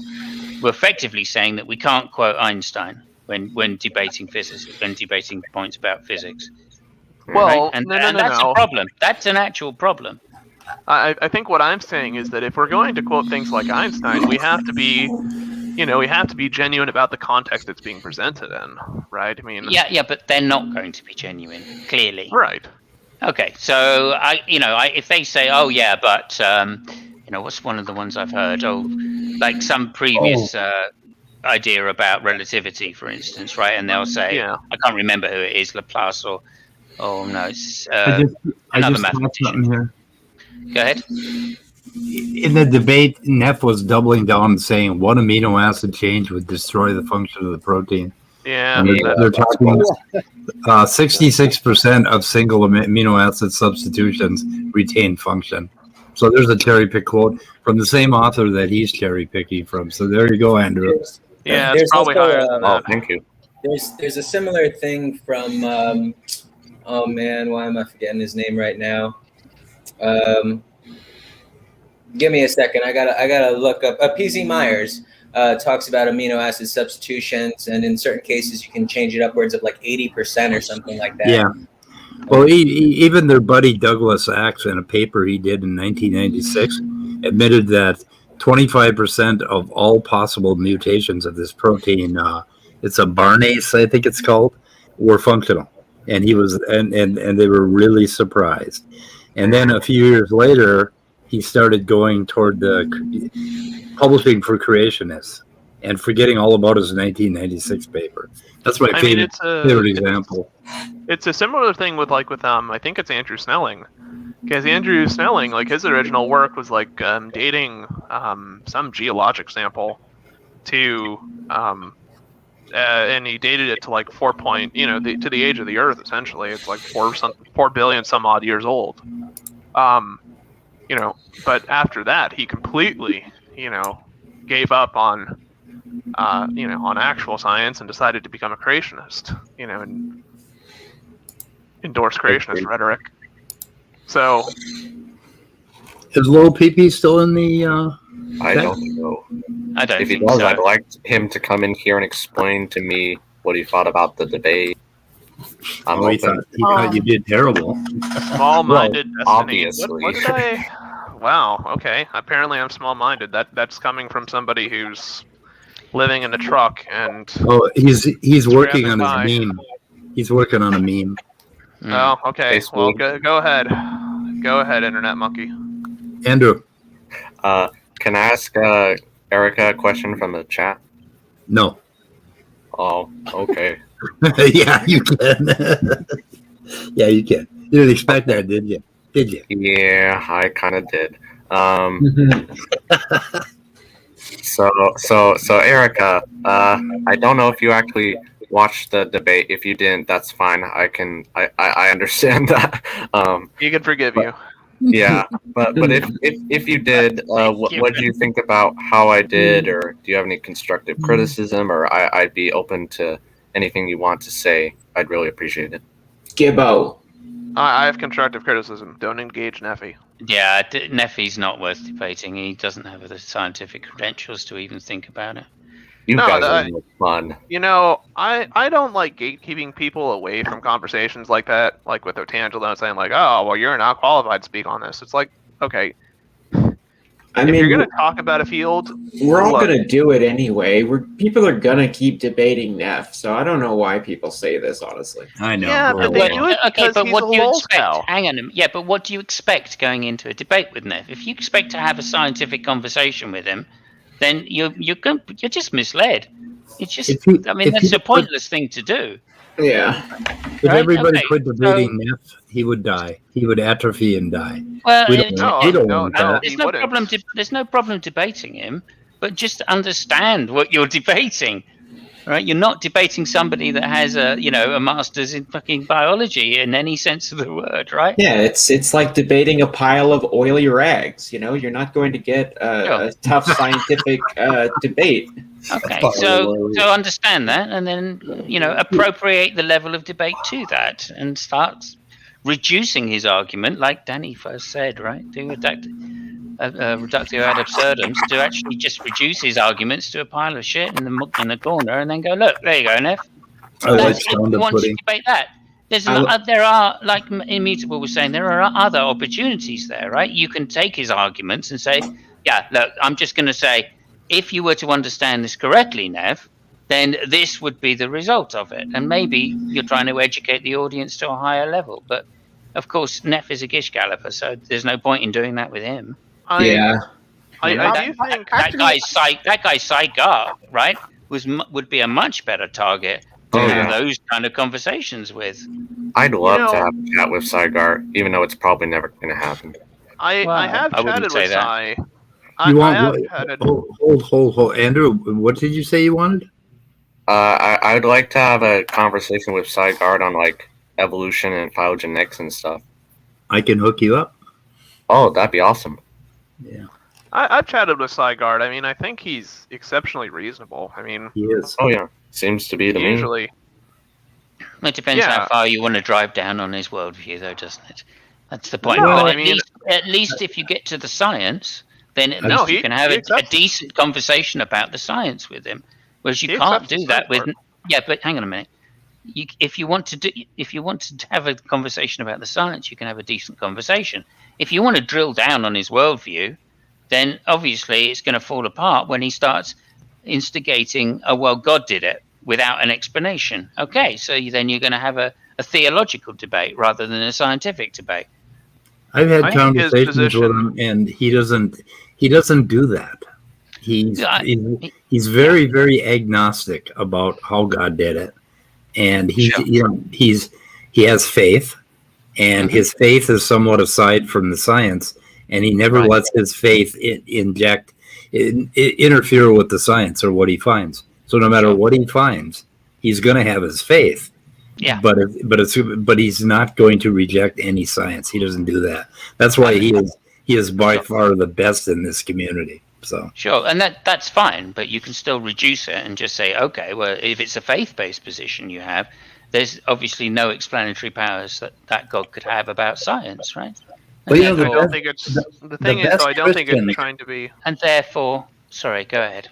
The best Christians will say, "I don't know."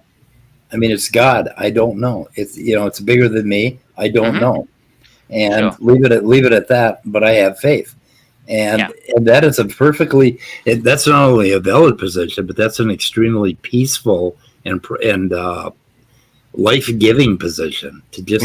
I mean, it's really cool, and I think Psy goes further than anybody else I've met toward that.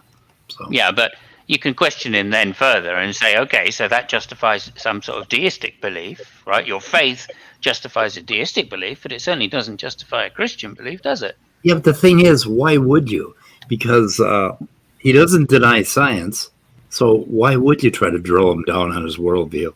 I'm just saying, if you're debating him, right, and you're only going to debate on the science, well, that's great. You can have a great scientific conversation. That's nothing to do with God, of course. And so faith is never even going to come into it.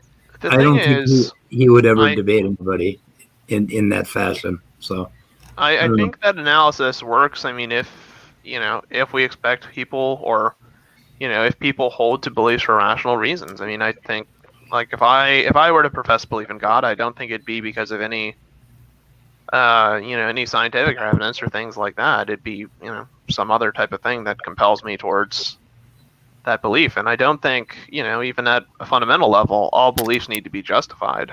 Yeah, I think if we're gonna, that's not the point, is it? No, there are arguments for atheism which can completely destroy those faith-based positions. So Little Peepee did run off and do a meme. He did. Anyway, I mean, he posted it already. What's the meme? Well, the point about Neph, okay, of course, is to say that Neph isn't doing what Zygarde's doing. You can't have a scientific conversation with him, right? Because he's going to be trying to invoke the god of the gaps at every opportunity, right? Or at least special pleading for his god. Okay, so you just understand that when you go and sit down with Neph, right? And then it's not a problem. You can choose to debate him, but don't expect to get into the nitty gritty of science and try and disprove his worldview in that way, because that's the pointless task, right? Of course, it's easy to do because he does conflate the two things, right? So, wow, he didn't listen to a word I said. He didn't listen to a word I said. Redundancy. Can we go to read more? Because I do want to see if he. Wow. So he didn't listen to a word I said. No, he didn't. He's because he's an idiot. Yeah, I what I said is I don't think. I even said specifically, it's not that redundancy can't be incorporated into the design. It's just it correlates less strongly than simplicity does when you're discussing something that's designed or not. Sure, we were specifically talking about the analogy with agency, right? So that's another thing that he's. You got to hand it to him. He's quick like a unbelievable. Unbelievable, Maddox. I give you an A+ for listening and comprehension. Wow. And he's got the brains. He's got the brains of a bunny too. I give him an A+ for using the word literally. The thing is, in biological design, you have a lot of redundancy. I was saying that you have a lot of redundancy in biological design where the component is not a critical component. Like, for example, you have wind pollination. Again, we can go. You don't need all those pollen grains on a flower. There is no need for all those pollen grains. Most of them blow away in the wind anyways. So LPP. There is no reason for all that redundant pollen grains, but they're there anyways. LPP, go ahead. Download a clip of this and actually listen to what I said. Because you'll note that later in the conversation, what I said specifically is that simplicity correlates better with design than redundancy does, as a general principle. I mean, redundant data can be a bad thing because when you modify it, then you have to do it in more than one place. And then you have the data that's inconsistent across a database. But that's just one example. But I would say most of the time, redundancy would be a good thing. And I think I don't think you were saying that it's a hallmark of bad design. No, I'm saying it correlates less strongly. Hey, can I ask you guys a question? Yeah, but then again, we need to take into account that. Go ahead. Sorry. Efficiency means nothing to a designer that has unlimited resources. So yeah. It doesn't matter. Yeah. So from that perspective, right. LBP is trying to say that my claim is that redundancy can't correlate to design. That's not the claim. I know that's not the claim. Yeah. Yeah. The claim is that redundancy correlates less strongly than simplicity does to design. Well, again, I'll just say this just one more time. We were of course talking in the context of agency designing, right? And the only agents we know that design are humans, right? Or near humans, and therefore, it is true to say that humans try to design things which don't have redundant parts, right? And they do that because they want to get efficiency to such a high level that these things do not fail. If they find that their designs do fail, then they design redundancy, and that is the point that Immutable was making, right? If he's trying to cover up his position, and therefore we don't need to design redundancy. Go ahead. Sorry, if he's trying to cover up his position, then why would you be recording this part? He's making the claim that everything is functional here in this quote. So the thing is, right? Like the better that like high throughput, the better we get at sequencing DNA. Yeah, you're probably going to find some DNA elements that have design or that have function incidentally. More function, right? Yeah. Not everything. Yeah, but that just because you find one example of something that has some biological function or activity doesn't warrant you to say that all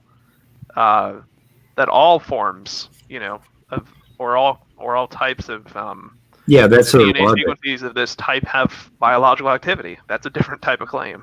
That's how pitiful their logic is. Like with endogenous retroviruses, they find 10 of them that are functional, 10 that are like 30 to 100 million years old, and they claim that all of them are. But here, the 10 that are functional are like 0.008% of the total. I mean, they keep doing it. All you've shown when you've shown that 10 endogenous retroviruses have function is that 10 endogenous retroviruses have function.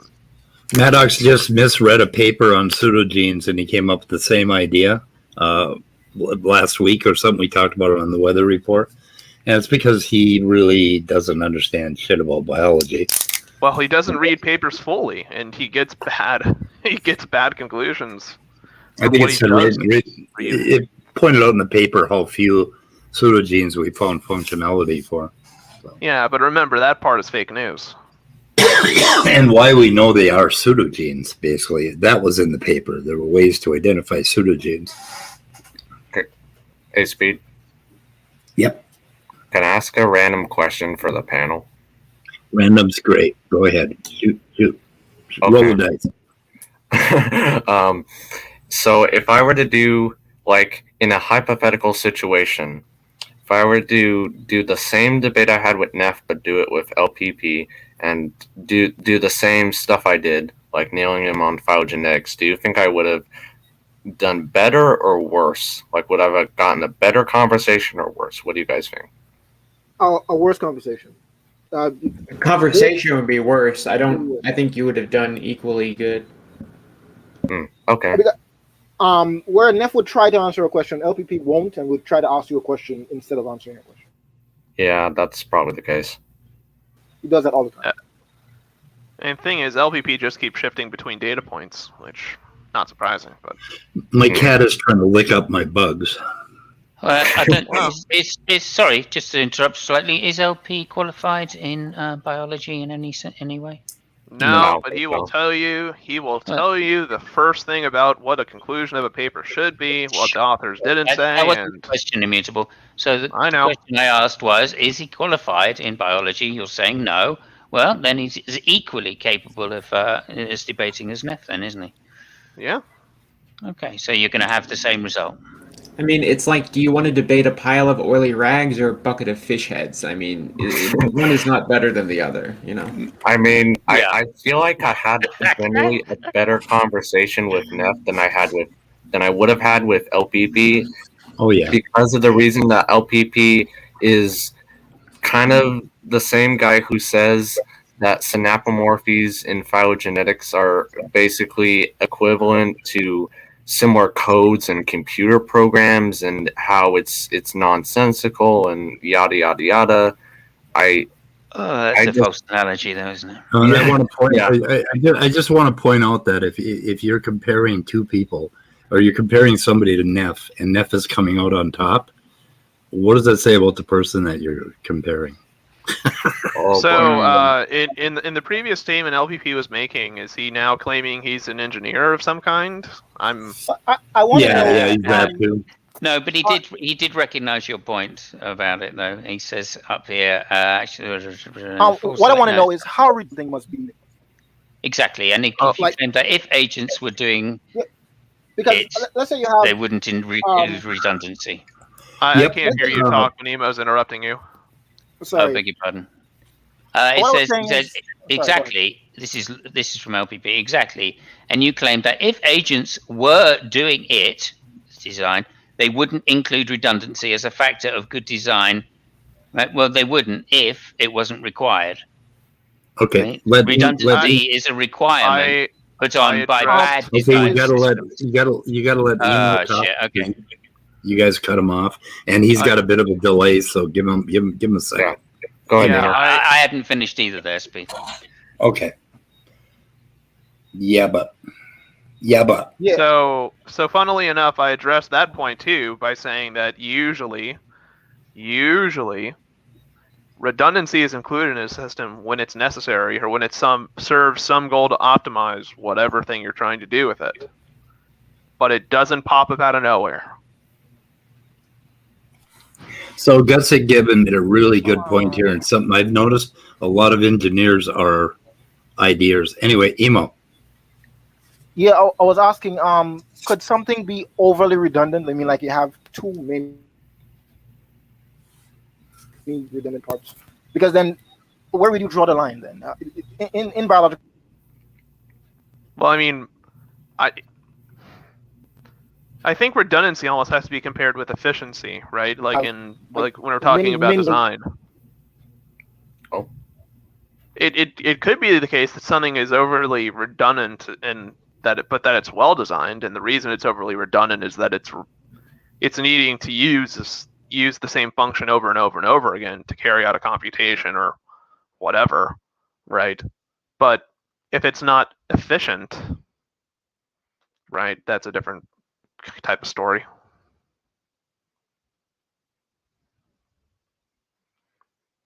Can you guys hear that cat purring? No. Oh, good. So, I mean, I think the redundancy point kind of, you have to invoke some kind of form of intention. In this case, like with the question of ID, is the designer intending to be efficient? We lost Emo. Well, thanks for joining, Emo. Yeah,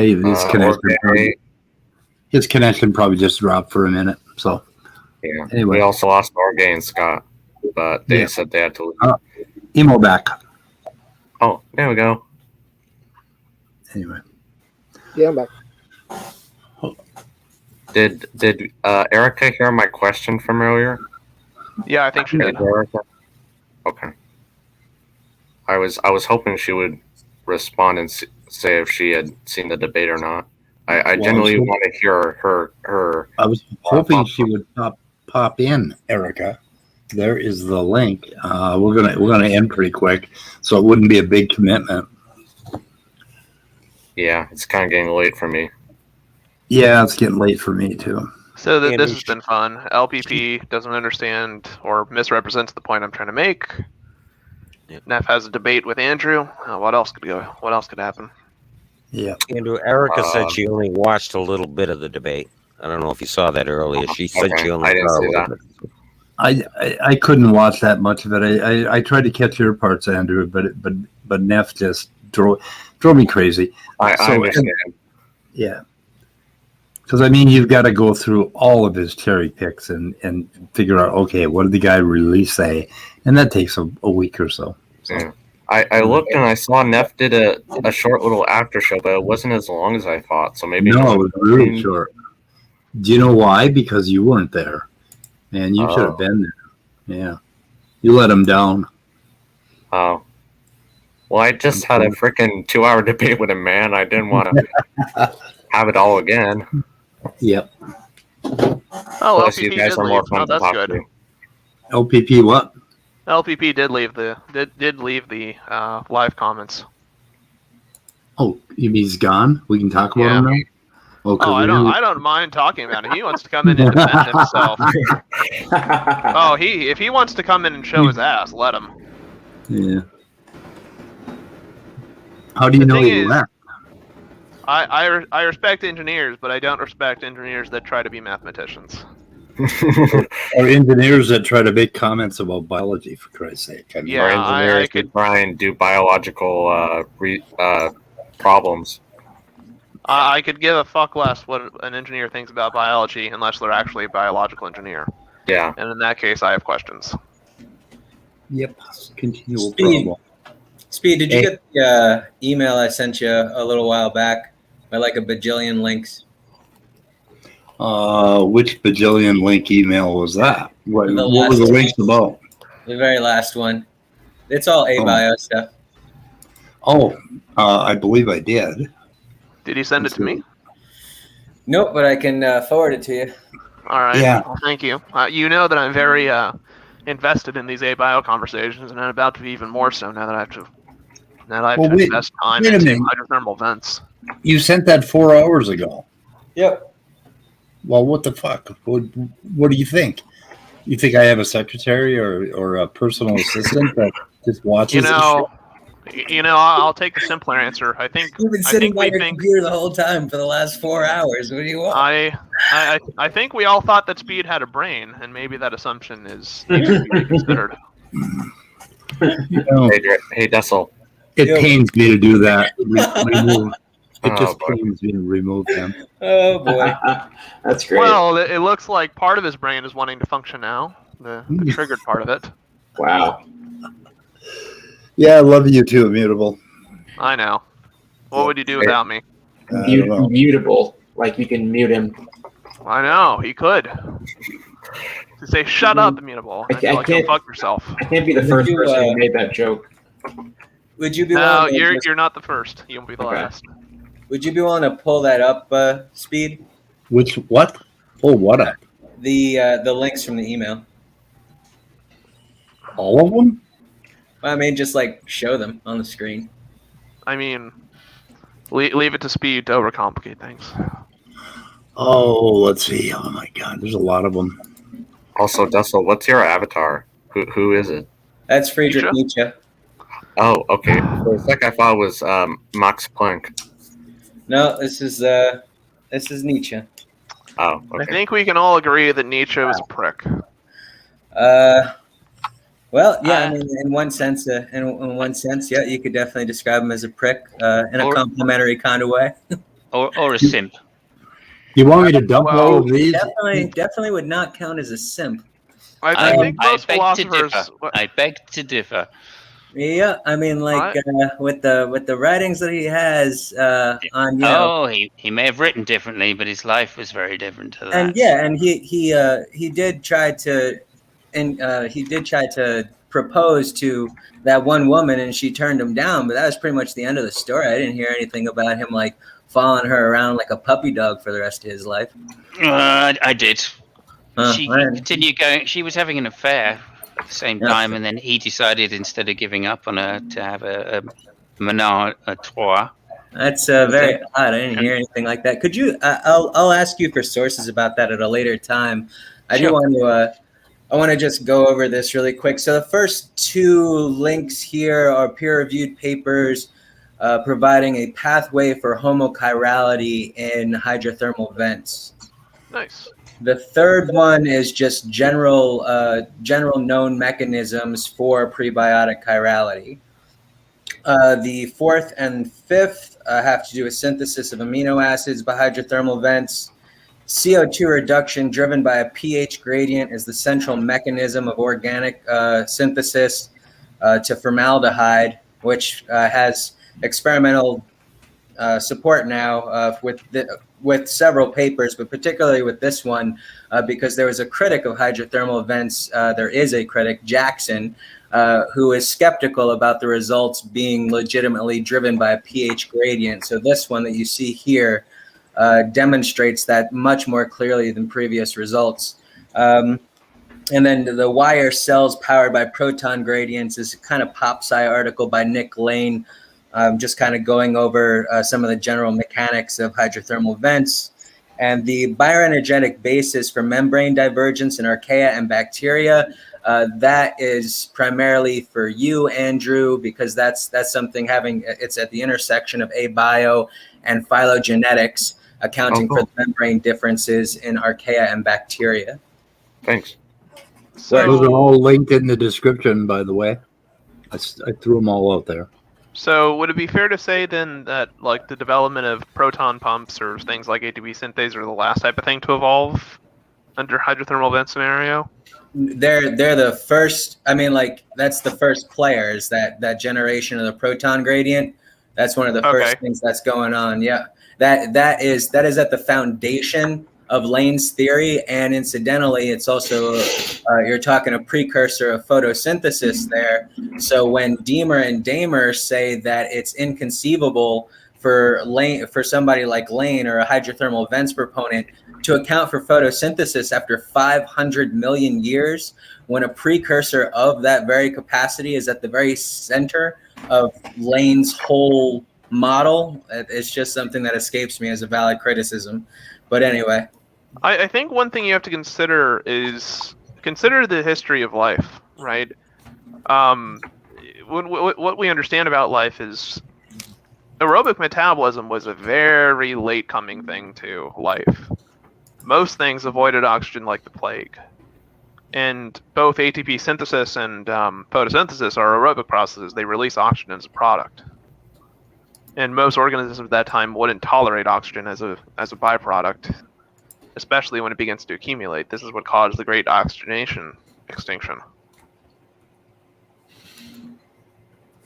So, I mean, like you're suggesting that the oxygen present there would provide some kind of like obstacle to the organisms developing, or the organic synthesis? Yeah, if you have something like aerobic metabolism emerging early, it seems to contradict with the fossil record and what we know about like extinctions regarding like very vast like microbial communities that were mostly anaerobic.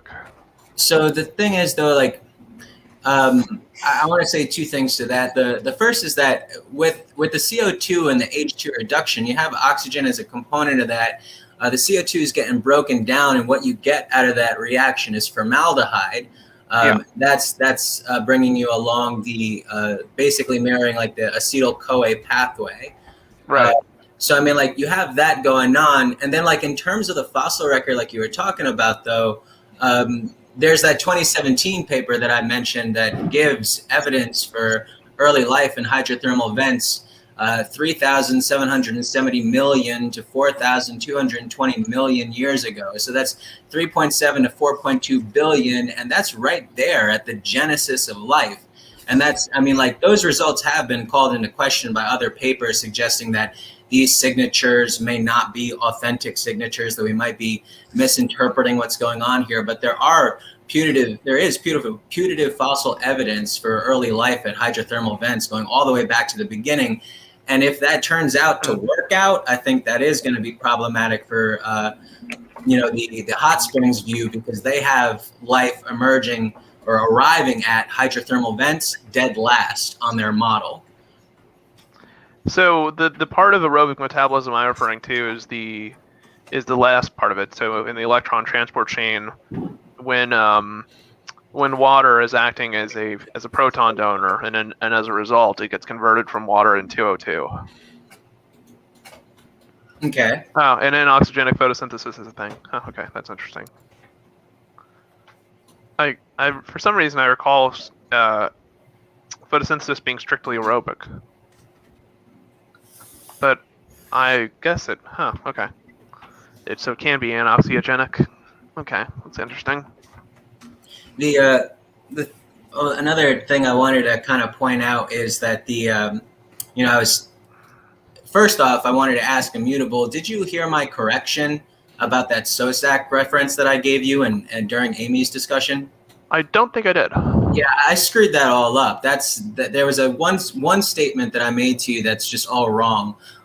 You were talking about heat gradients and the concentration of nucleotides, and I said that SOSAC had achieved a concentration of nucleotides up to 5,000-fold in his study of thermophoresis. That's wrong.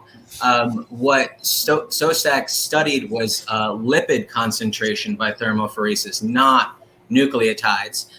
Lane rather studied nucleotides and also was able to effectively concentrate them. So there was a paper that I could have referenced you to assuage your concerns about that, which was the Lane paper, not the Sostak paper. Right. And that 5,000 number actually comes from a third paper by Deemer. I had mixed those three up in my head when I was talking to you. So that's just all screwed up, but all the data's authentically there. It's just I mixed up all my sources together. Yeah, I'm gonna clip that about you being wrong and make a special premiere show. So yeah, so I think I'll use a different word. So I guess the complaint that I have now is, I guess with Lane's model, if I understand it right, that you would expect like oxygenic photosynthesis to or photosynthesis like that liberates oxygen as a product to emerge rather quickly from a hydrothermal vents hypothesis. Whereas I apologize. I'm just going to have to go back and look again at the biochemistry of what's going on there. I mean, like I understand about the emergence of the proton gradient from the differences between the acidic water and the base alkaline fluid. I understand that, the semiconducting nature of the vents drawing in the electrons and stuff like that. And I understand that the result is formaldehyde. But beyond that, I have to go back and look because that's as far as my memory is going right now. Yeah, to me it's curious. I mean, I think because to me what's interesting is like if you have a thermal gradient, it seems that all processes of like cellular behavior could be explained just by life kind of living on that boundary of, when things get hot, okay, metabolic process can occur and all that fun stuff. And it doesn't seem to provide a reason like why metabolism itself would evolve independently. Like why metabolism would eventually evolve to be a thing that, so that organisms don't need thermal gradients or don't have to rely strictly on thermal gradients to perform metabolically costly reactions. So I mean, like that gets into the whole divergence of the membranes of bacteria and archaea. He has a model of how eventually the organics achieve independence from the vents. If you want to look more into that, that's that last paper that I referenced Andrew to. Yeah, I'd like to look into that because to me that's a kind of interesting paradigm because with high enough. So what drives the favorability of a reaction is heat typically, and with enough heat, basically any and all reactions become favorable.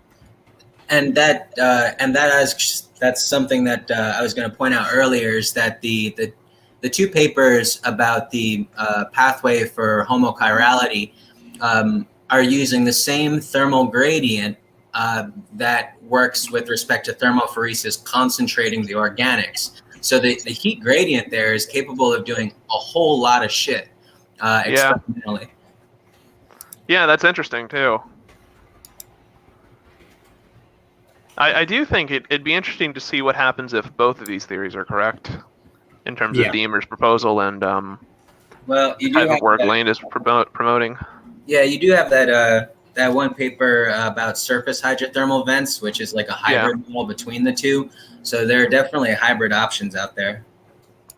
Yeah, I think that might be the marriage that occurs there, because Deemer seems to be open to accepting that hydrothermal chemistry does have its benefits in terms of trying to explain concentration problems and assembling lipids and stuff like that.